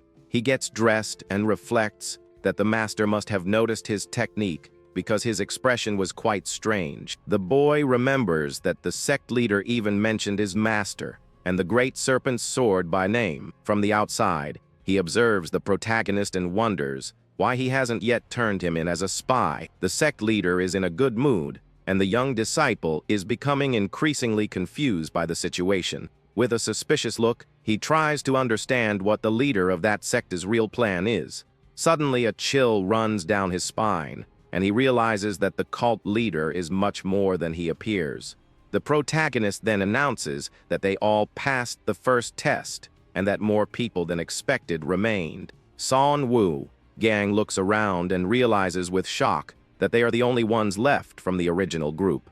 We see the faces of the other 4 disciples who managed to pass the test along with the young warrior. The group of survivors consists of 1 girl and 3 boys, including the 2 who fought with the master. And finally we see the face of San Wu Gang, the talented disciple who uses demonic martial arts. The sect leader then explains that they will train with their disciples and then study on their own. The disciple hands a wooden spear to Seaman Chiok, who thanks the young warrior for her gesture. Then she offers the training weapons to the rest of the group, who watch her very attentively. The girl introduces herself as Seo Hawaii and says that she will be their training partner from that day on. The sect leader then asks everyone to introduce themselves and try to get along during the training. Soon after, one of the sect's disciples approaches the girl and introduces himself as Wong Pao with a smile. But Sealman Cheek cuts the conversation short and says they should skip the introductions and start fighting right away. He volunteers to fight alone and tells the rest of his group to just stand and watch the fight. The boy seems determined and thinks that despite past defeats, they won't lose to a nameless clan. Seo Hua then replies that they are not so weak as to lose to an unknown clan. With that, Seaman Chuck advances quickly and promises that he will end the fight as soon as possible. The young disciple, however, manages to block the boy's attack with her own wooden spear. The warrior then spins his weapon, creating a powerful circular motion, and shouts that the fight is not over yet. The 2 continue exchanging blows, and the clash of their wooden spears creates sparks in the training yard. He prepares one last, powerful downward strike, ready to finish the fight once and for all. With a determined look, the boy declares that this is the end of the fight and that he will emerge victorious. But to her surprise, the girl's spear glows with a blue energy, and she easily stops her attack. The system warns that its clear mirror still water ability has been activated, and the boy is startled by the energy. With a smile, the young disciple warns that the blow will hurt a little and that he must hold on tight. Then she unleashes a powerful blast of blue energy from her spear toward her opponent. The other disciples watch in shock at the girl's power, but with a smile, the girl challenges the rest of the group to attack her all at once. Unjin rushes forward shouting her name and attacks her with a powerful punch that the girl can barely defend against. He praises her blocking stance and says she must have trained a lot to withstand the blow. The young woman is a little embarrassed by the compliment and thanks the young man for his unexpected kindness. But he warns that she won't be able to block the next blow so easily and prepares a new attack. Suddenly Wang Paul jumps in front of her and blocks the monk's attack, surprising the young disciple. At that moment, a hand grabs Wang Paul's wrist, completely stopping his movement. It is San Wukang who smiles and says that from now on he will be the opponent of Monk Unjin. The monk's arm is gripped tightly, and he seems to feel pain from the pressure of his new opponent's grip. Kang admits that they are strong and warns that from now on his group will fight with full force. Then Murian's disciples advance together in a coordinated attack against the young Wang Pao. But to their surprise, the cult group manages to block all their attacks with great ease. Kang becomes frustrated, and his demonic energy emerges as he complains about losing to a nameless clan. From afar, the sect leader observes the entire fight with a serious and thoughtful expression on his face. Suddenly, young Seo Horn notices something and seems surprised by what is happening in the fight. Wang Pao then shouts and lunges forward with a powerful punch toward one of Murian's disciples. One of Murian's disciples, named Danri Yayan, is shocked to witness the boy's sudden attack.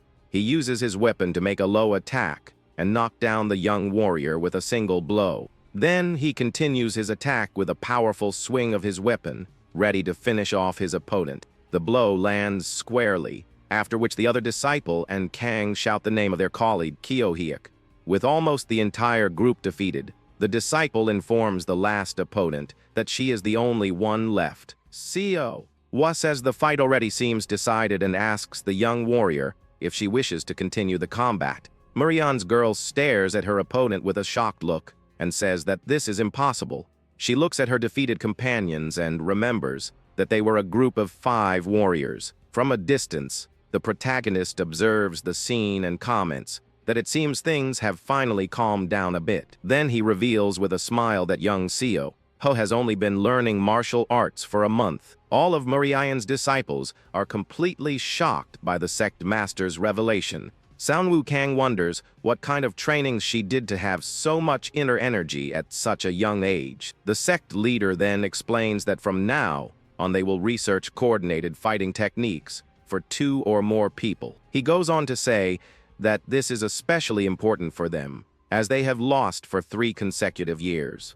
The sect leader teaches them that to achieve this, they need to believe in themselves and their companions. All the disciples thank him for the teaching, and the master concludes the first day of training by telling everyone to rest. But before leaving, the protagonist asks San Wukang to stay behind for a private conversation. The other disciples leave the training courtyard, commenting on each other's performance in the fight. The master and the young disciple are alone in the sect's courtyard under the blue sky and the bright sun. The system then activates soundproof mode so that their conversation cannot be heard by anyone. The cult leader praises the boy for his perception, and the demonic disciple is somewhat confused. With a smile, the protagonist says that they can continue the conversation they didn't finish before. Then he questions him about why the young master of the Blood Sword clan is serving as a cadet. More confident than I am, the master warns that if the guy doesn't give a good answer, something will happen. Then the protagonist threatens him, saying that he must prepare for the consequences of his actions. Floating with his energy, the master repeats the question about why a young master is there as a cadet.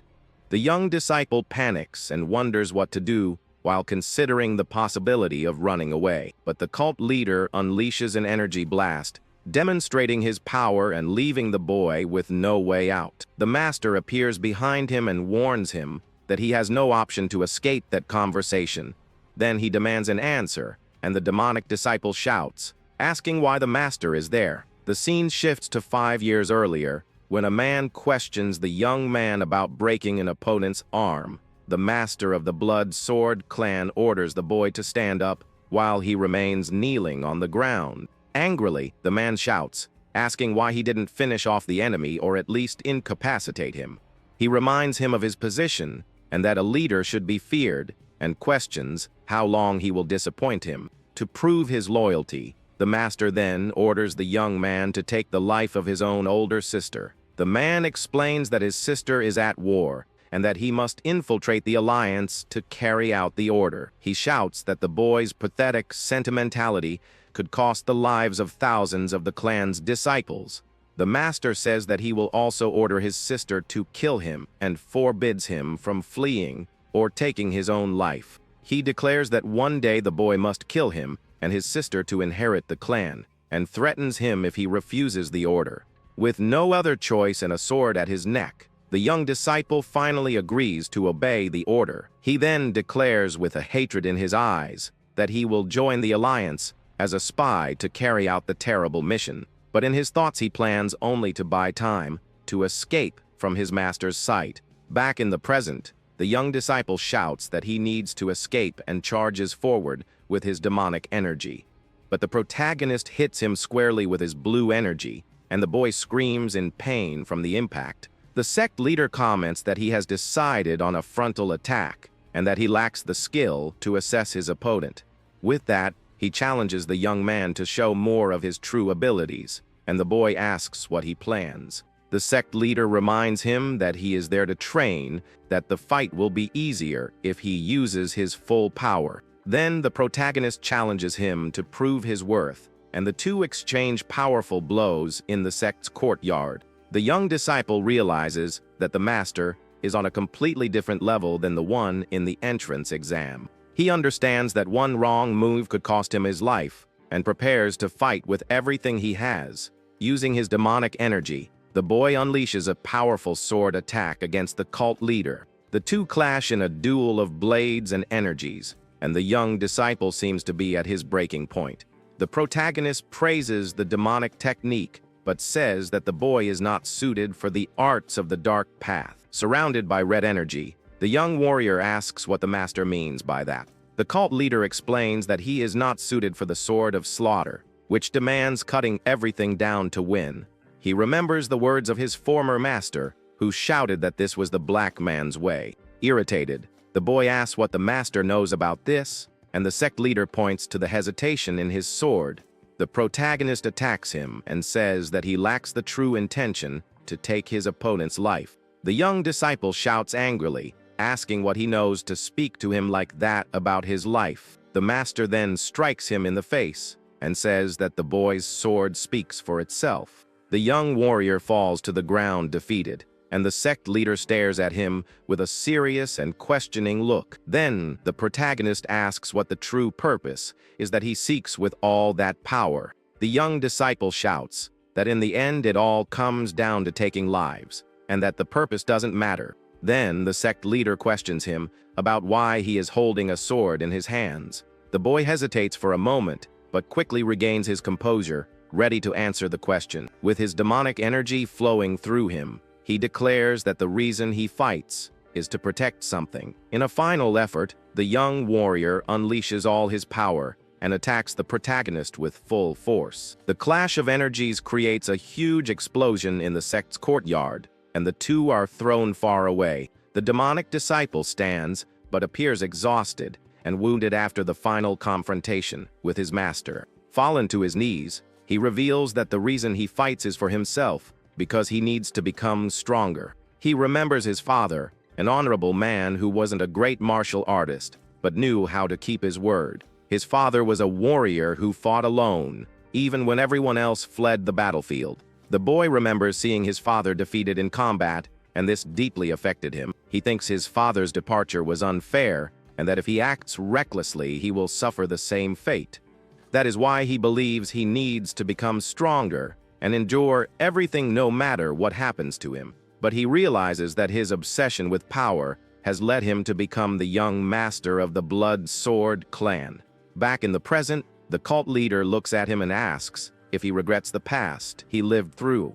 With a tired look, the young disciple replies that he doesn't know whether or not he regrets his choices. He explains that he only wanted to protect his father's honor and prove that he was not a weak coward. The boy wanted to show everyone that his father was the bravest warrior of all, just like a good son. With tears in his eyes, he shouts that he is fighting to prove he is his father's heir and carries on his legacy. But now he admits that he feels lost and no longer knows which path he should follow in his life. The young disciple surrenders and asks the master to kill him, but begs him to spare his colleagues. The protagonist crouches down in front of him and says, with a serious look, that he understands the boy's situation. Then he says that the young man is fighting to protect, and the demonic disciple is confused by the statement. Suddenly, the master throws him forcefully against a slope, and the boy screams in pain from the impact.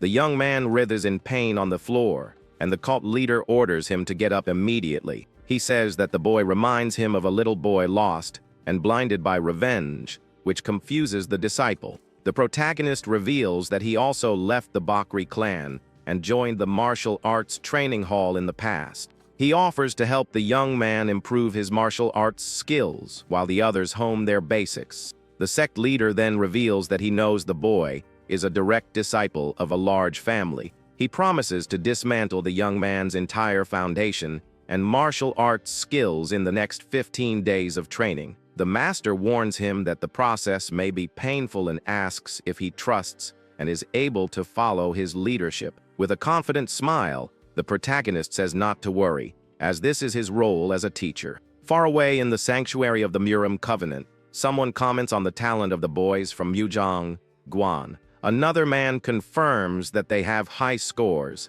and that the masters are already keeping an eye on them. The oldest man, named Y Jahak, reveals that the leader of the Sado Alliance proposed a wager in the tournament. He explains that if the training hall wins, the Alliance will have to grant him a small favor. Jihak continues, saying that it's an offer they can't refuse because they need time to regroup. With a determined look, the old master declares that he will raise the stakes because he cannot afford to lose. He then appoints as the new tournament instructor a senior who graduated from the martial arts hall 10 years ago. The chosen one is Qiangryu, the current #1 prodigy of Wudong, who smiles at the news. At night, a female disciple complains that she is very tired after a full day of intense training. She keeps complaining that fighting 2 against 5 every day is too much even for them. Suddenly, the protagonist appears and asks if they are already tired, which surprises the girl. He then announces that when the training is over, they will attend the Muram Alliance tournament. The sect leader makes a proposal. If they win 8 out of 15 fights, he will give them a prize. The reward will be an exclusive weapon custom, made for each of them, which excites the disciples. Young Seo Hoa is overjoyed with the news and can't wait to get her own weapon. The other disciples also celebrate the chance to win a prize and promise to do their best. During training, one of Miriam's disciples is surprised by Seo Ha's skill and questions her. The others also comment that she seems more energetic, and she says that now they have extra motivation. One of the boys then asks if the master only treats well the people he likes in the clan. Young Wang Pao laughs at the question, while San Wu Kang watches from afar, tied up and punished by his master. The protagonist calls him a fool and questions whether the order to do nothing was so difficult to follow. The boy wonders what the master means by doing nothing, while the leader attaches a talisman to him. The young man screams in pain from the shock of the talisman, which the master explains is used to trap heretics. The cult leader says the talisman will trap him if he tries to move and challenges him to free himself without using his body. Suddenly, Wang Pao confronts the master and asks if it's true that he's giving Kang special treatment. The protagonist tells him to continue training and says to show how much they have improved with motivation. He turns to his disciple and asks him to observe his companions closely and reflect We see Murion's disciples training with those of the sect, and they seem to be in complete harmony. During the fight, a disciple thinks that his opponent is not giving him enough space to position himself and attack. Seoman-chek then uses his own body to attack, since the spear's reach was the problem. The tied-up young man is shocked to see his colleague use physical attack techniques and wonders when he learned them. He questions the movement Seo-wa made, and whether it was a mistake on her part during training. The master then asks if he can see the growth of his companions, who have improved very quickly. He provokes him by saying that the boy should be afraid of falling behind when he sees the progress of others. The system reports that Seoman-chek entered a state of spear and body as one during combat. The young man then attacks with a new technique, using his body like a spear to overcome his opponent. Desperate, the bound disciple begs to be released, for he cannot be the only one left behind. The master says that if he moves, he will never be like his colleague, because he is only imitating his former master. The cult leader shouts that he can't break his habits using only the techniques he's learned and questions him. The boy then realizes that if he cannot fix the habits of the body, he needs to fix those of the energy. The protagonist confirms this and says that while his colleagues are searching for new ways, he needs to go further and change his energy. He explains that a martial artist uses at most 70 of the 365 acupuncture points. Determined, the young disciple decides to find new acupuncture points and channel his energy into them.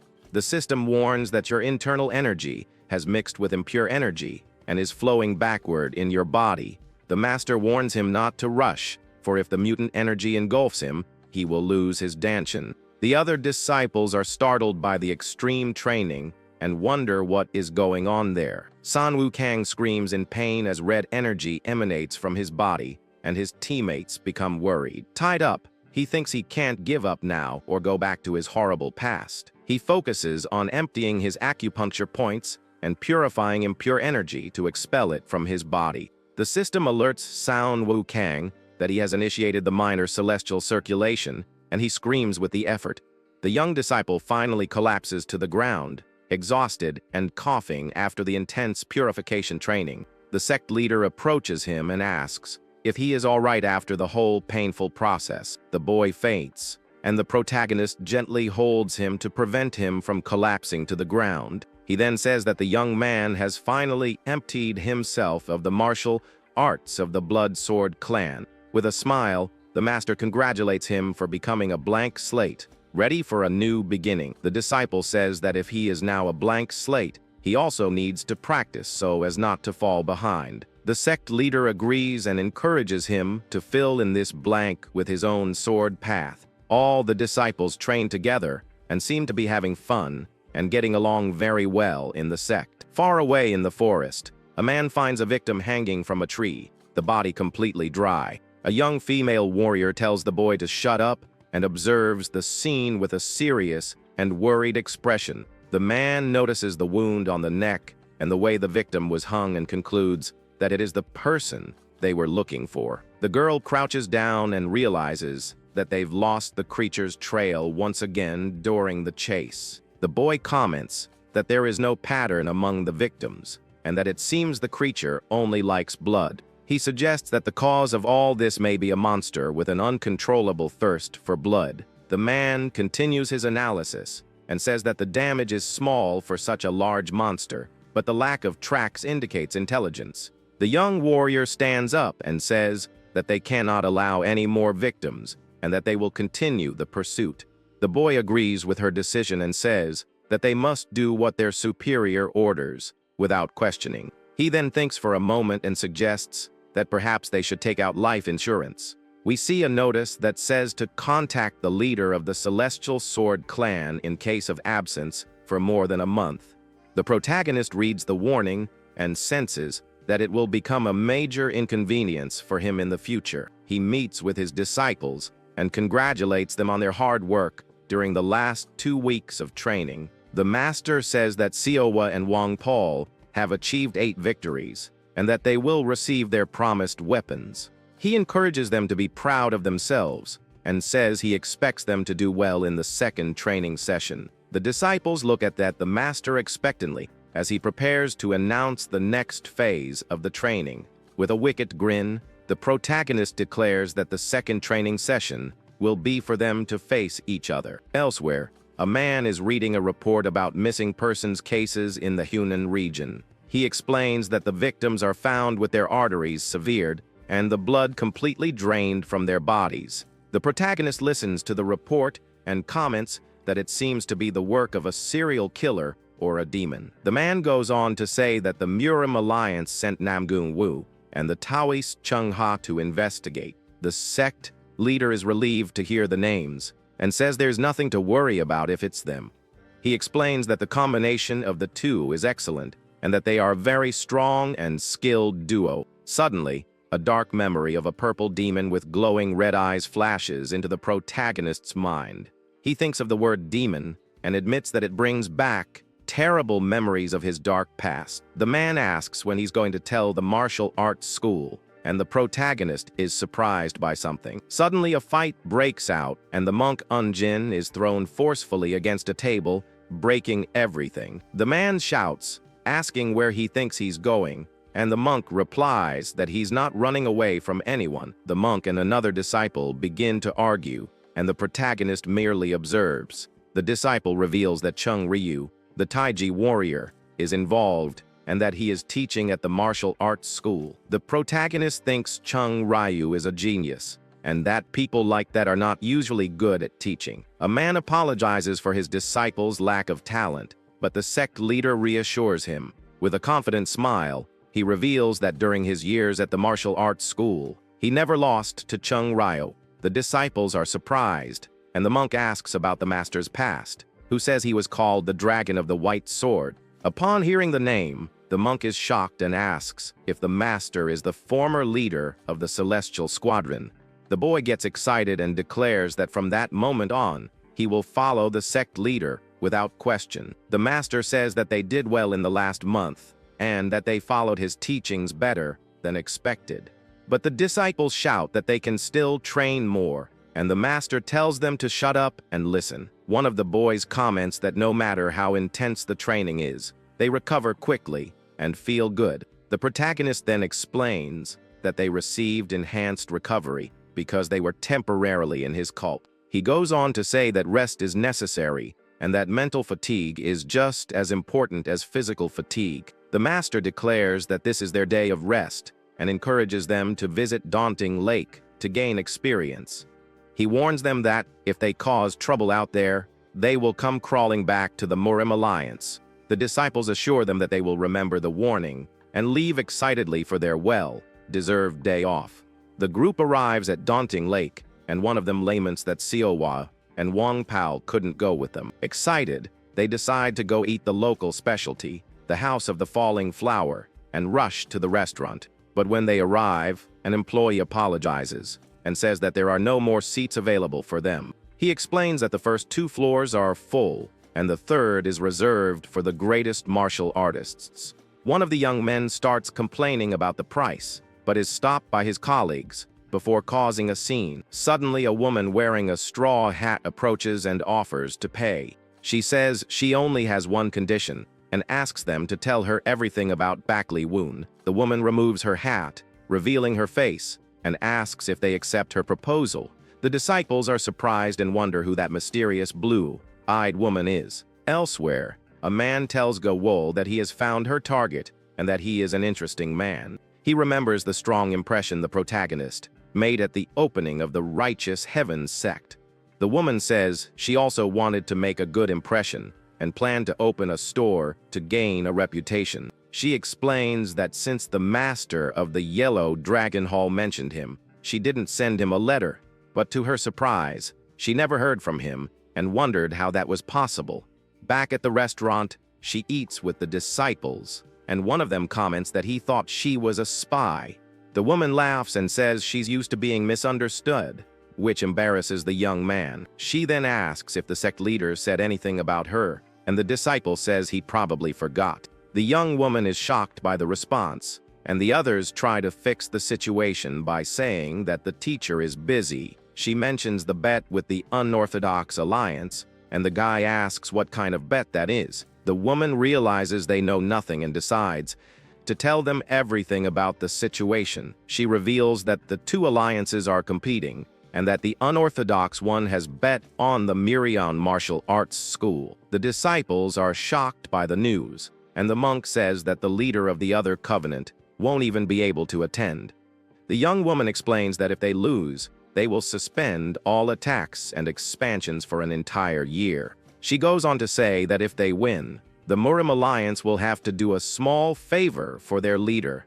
The woman concludes that now the entire Murim Alliance expects them to lose, and that they are pawns in the bet. One of the disciples becomes indignant and says that he cannot accept this, and that he will demand an explanation. The boy says that he and San Wuging have nothing to lose, but the others need to be careful with their sects. He goes on to say that even if they lose their honor, it will not disappear, and the alliance will compensate them. The young warrior confirms his position and faces his colleague with a serious and determined look, but the girl gets angry and yells, asking if he has a desire to end his life right there. The fight begins, and the demonic disciple rises from the table with a furious and determined look. He wonders what the cult leader was thinking when he put them in that difficult situation. Elsewhere, the protagonist talks to a man and says that the Murim Alliance will continue to pressure them. With a confident smile, he declares that now that they have come to him, they are his people, and he will protect them. The man becomes frightened and says that going against the Murim Alliance seems like a terrible idea to them. The sect leader reassures him and tells him to ask permission from whoever is behind him if he is afraid. Suddenly, a man runs up to them and warns that martial artists from both alliances are gathering. The man despairs and asks if a war is about to begin, but the messenger denies it and says that demons have appeared. The protagonist is shocked by the news, and the man reveals that a procession of 100 demons is heading towards the lake. In the dark forest, a terrifying sound echoes, and a mysterious creature prepares to attack its victims. A demon with glowing red eyes attacks a man and bites him fiercely, ready to devour him. The scene shifts to a spooky, dark forest wrapped in a purple haze, while the narrator breaks down what the demon realm is all about. Basically, this realm pops up when a demon squats in a territory, evolves into a greater demon, and honestly, it's chill unless you're dumb enough to walk in there. The snag is, other demons are attracted to this energy like moths to a flame, especially in crowded places. It's a messed up event called the 100 Demons Pandemonium. Back to the MC, the messenger drops the news that 250 demons are heading to Lake Daunting. The MC figures there's a big boss, a greater demon, pulling the strings. The guy also adds that they lost contact with 2 masters a month ago who were out looking for missing people in the area. Woon looks shocked as he recognizes them. The messenger mentions they left a flare to warn the leader of the Heavenly Sword sect. Hearing that, he decides to ditch the Yuyang plan and head straight to Baeksang. He jumps off the roof, parkour style, to start his trip. He figures the major sects are already teaming up, so there's no point in him going there. He just wonders if his students are stuck at the lake. He knows the boys don't need to answer the call since they're VIP protection targets, so the Murim Alliance will ship them back home safe and sound. But priority one, he needs to take out the greater demon before it absorbs all that demonic juice. He continues roof hopping across town. Suddenly, a giant demonic shadow pops up, telling him he has an interesting fate and looks truly delicious. Creepy much? The MC locks in with determination because he knows if he fumbles this, the whole area turns into literal hell on earth.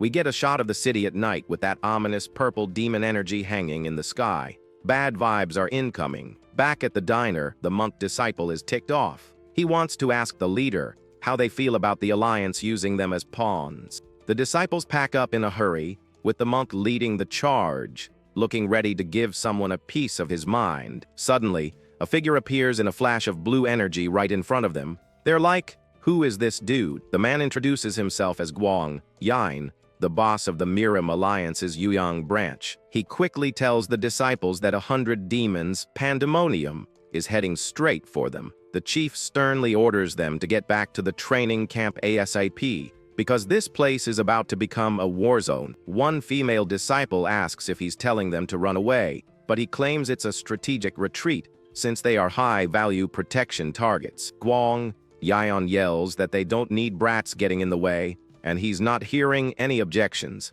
because he's the boss. The disciple reluctantly agrees, but San Wu Gang thinks it's weird that the chief looks so panicked. The branch chief then tells them to get moving because break time is over, and he scrams in a hurry. Confused, the disciples wonder what's up with this sudden pandemonium. One of them thinks the chief played them. He questions why the chief would send them back to training, knowing the city would become a battlefield. Conclusion, he knows the defense is going to collapse. The monk says the major sects are coming, but San Wu Gang asks the million-dollar question. What if they can't make it? That's why he assumed the city would fall and sent them, the VIPs, back to training to save their skins. Seaman Cheek says it's just speculation and they should follow orders, but another disciple gives him the side eye.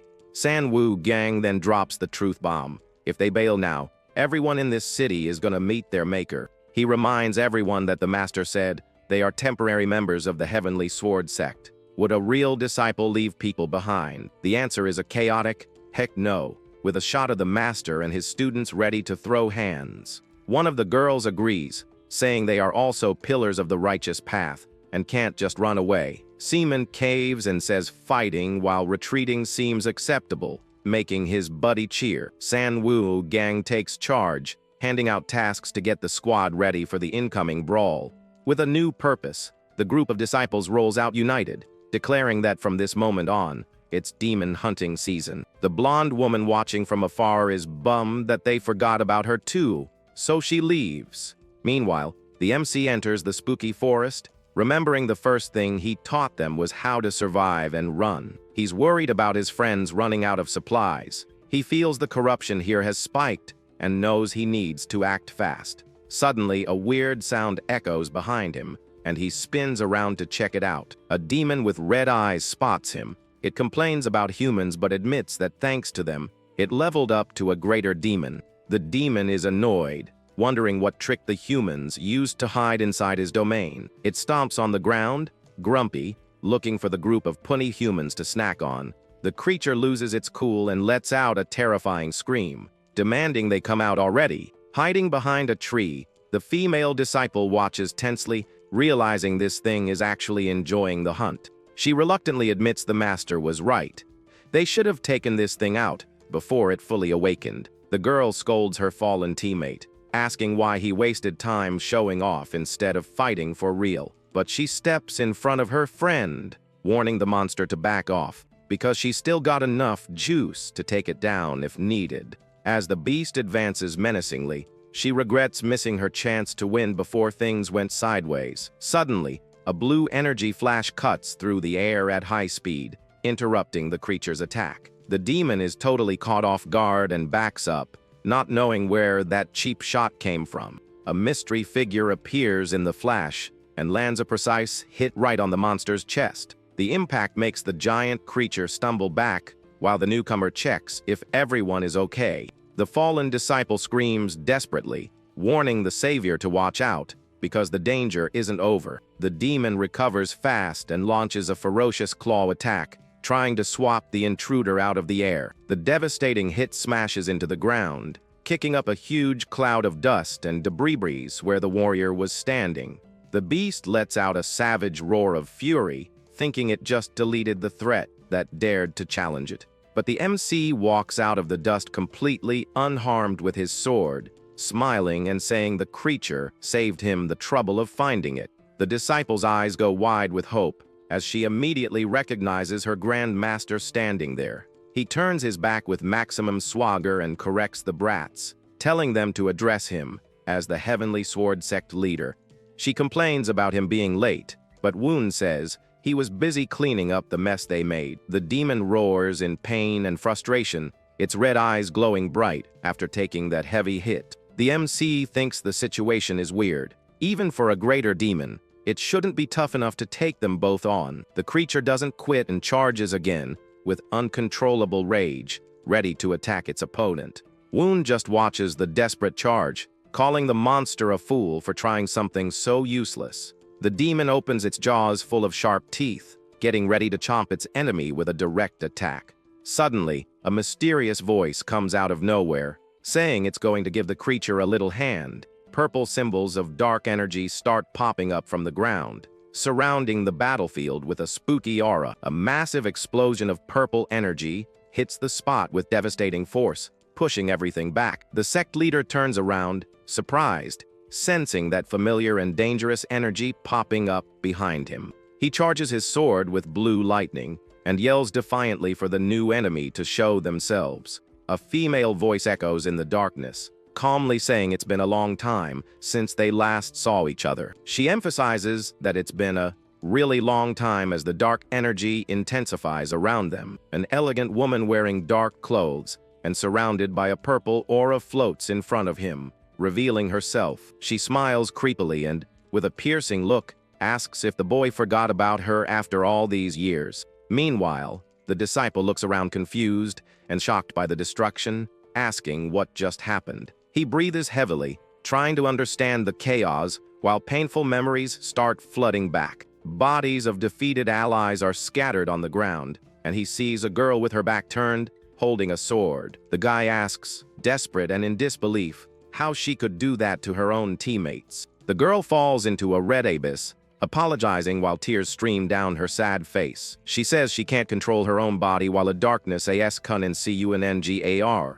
The demon lady watches the scene with a sharp look, commenting that she didn't expect to see camaraderie in someone like him. The giant skeleton demon roars, furiously as the shadow energy fades, revealing the force of the previous impact. The MC calmly explains that he sent that noisy creature flying because it was interrupting their chat. She's impressed by his strength and notes that he also doesn't seem interested in killing insignificant creatures. Woon smiles with confidence, saying that might be true, but he still has unfinished business with the monster. The sect leader declares that after dealing with her, he's going to hunt the creature down immediately and end it. The woman gets surrounded by a black aura and mocks him, asking if he really believes he can beat her in a fight. Blue and purple energies clash violently on the battlefield as the two powerful opponents get ready. The swordsman comments that 10 years have passed, enough time for mountains and rivers to change in the human world.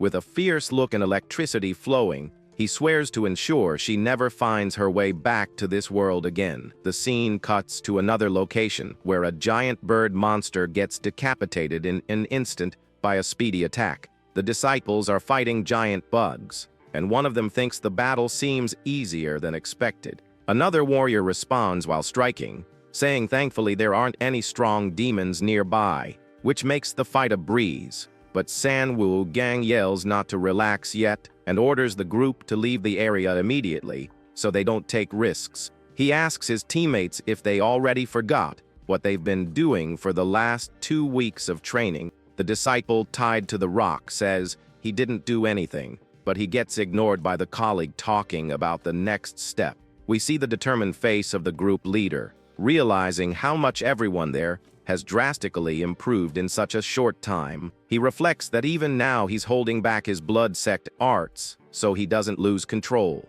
but he feels impatient. While watching his companions fight bravely, he admits to himself that he also wants to become stronger. Sanwoo Gang then takes command and asks them to focus only on the enemies ahead. The horned demon woman looks on with interest, commenting that he saved her the trouble of looking for him. Meanwhile, the skeleton monster recovers from the hit and roars furiously with its glowing red eyes. The MC smiles and warns that he sent that noisy creature away so they could talk. She finds it impressive and says she didn't expect to see such a sense of camaraderie coming from someone like him. Woon admits that might be true, but points out his main issue right now is with the creature in front of him. The swordsman guarantees that as soon as he's done with her, he'll hunt and take out the other monster immediately.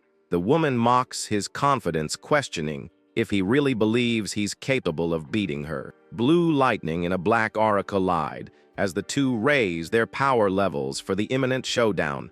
The sect leader comments that 10 years have passed, which is enough time to change mountains and rivers. With a fierce look, He swears to ensure she never finds the path to this world ever again. The scene shifts to the forest, where a giant bird demon charges, screaming at the disciples. But one of the young warriors intercepts it in mid-air and slices the beast's head off with a clean sword strike. Another disciple fights a centipede and finds it weirdly easy, asking why it seems simpler than expected.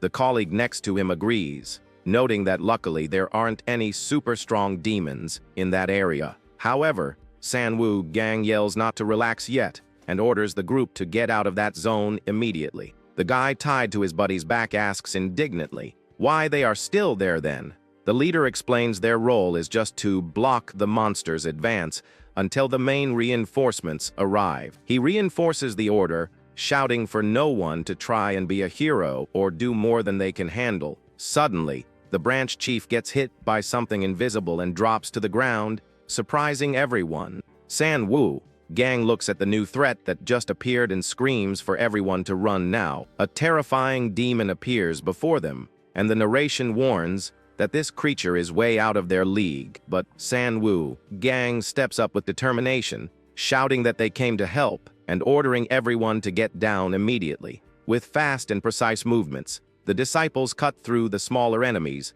clearing a path with energy strikes. Looking at the danger above, the group leader firmly insists they can't just run away and abandon the battle. Suddenly, he notices a threat coming from above and screams desperately for his teammate Sealman, Cheek, to watch out.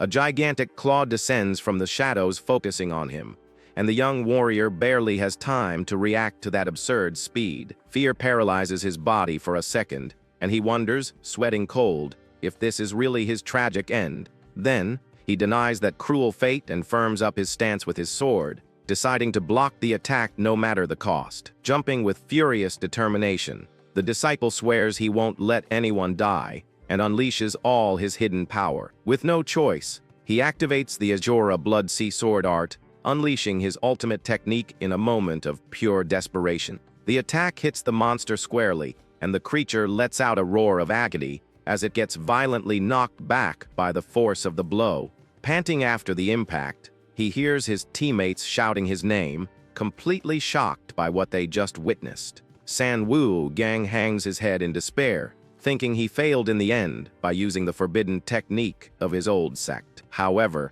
one of the disciples points at his weapon and stammers in surprise, drawing everyone's attention to something strange. The colleague next to him widens his eyes, visibly confused, not understanding what's happening right in front of him. They question why the energy is golden, since the demonic technique is supposed to give off a red blood aura. The boy looks at his own sword and is amazed to see it glowing with a golden light. Remembering the promise that he would find his own path, he smiles and calls out for his sect leader.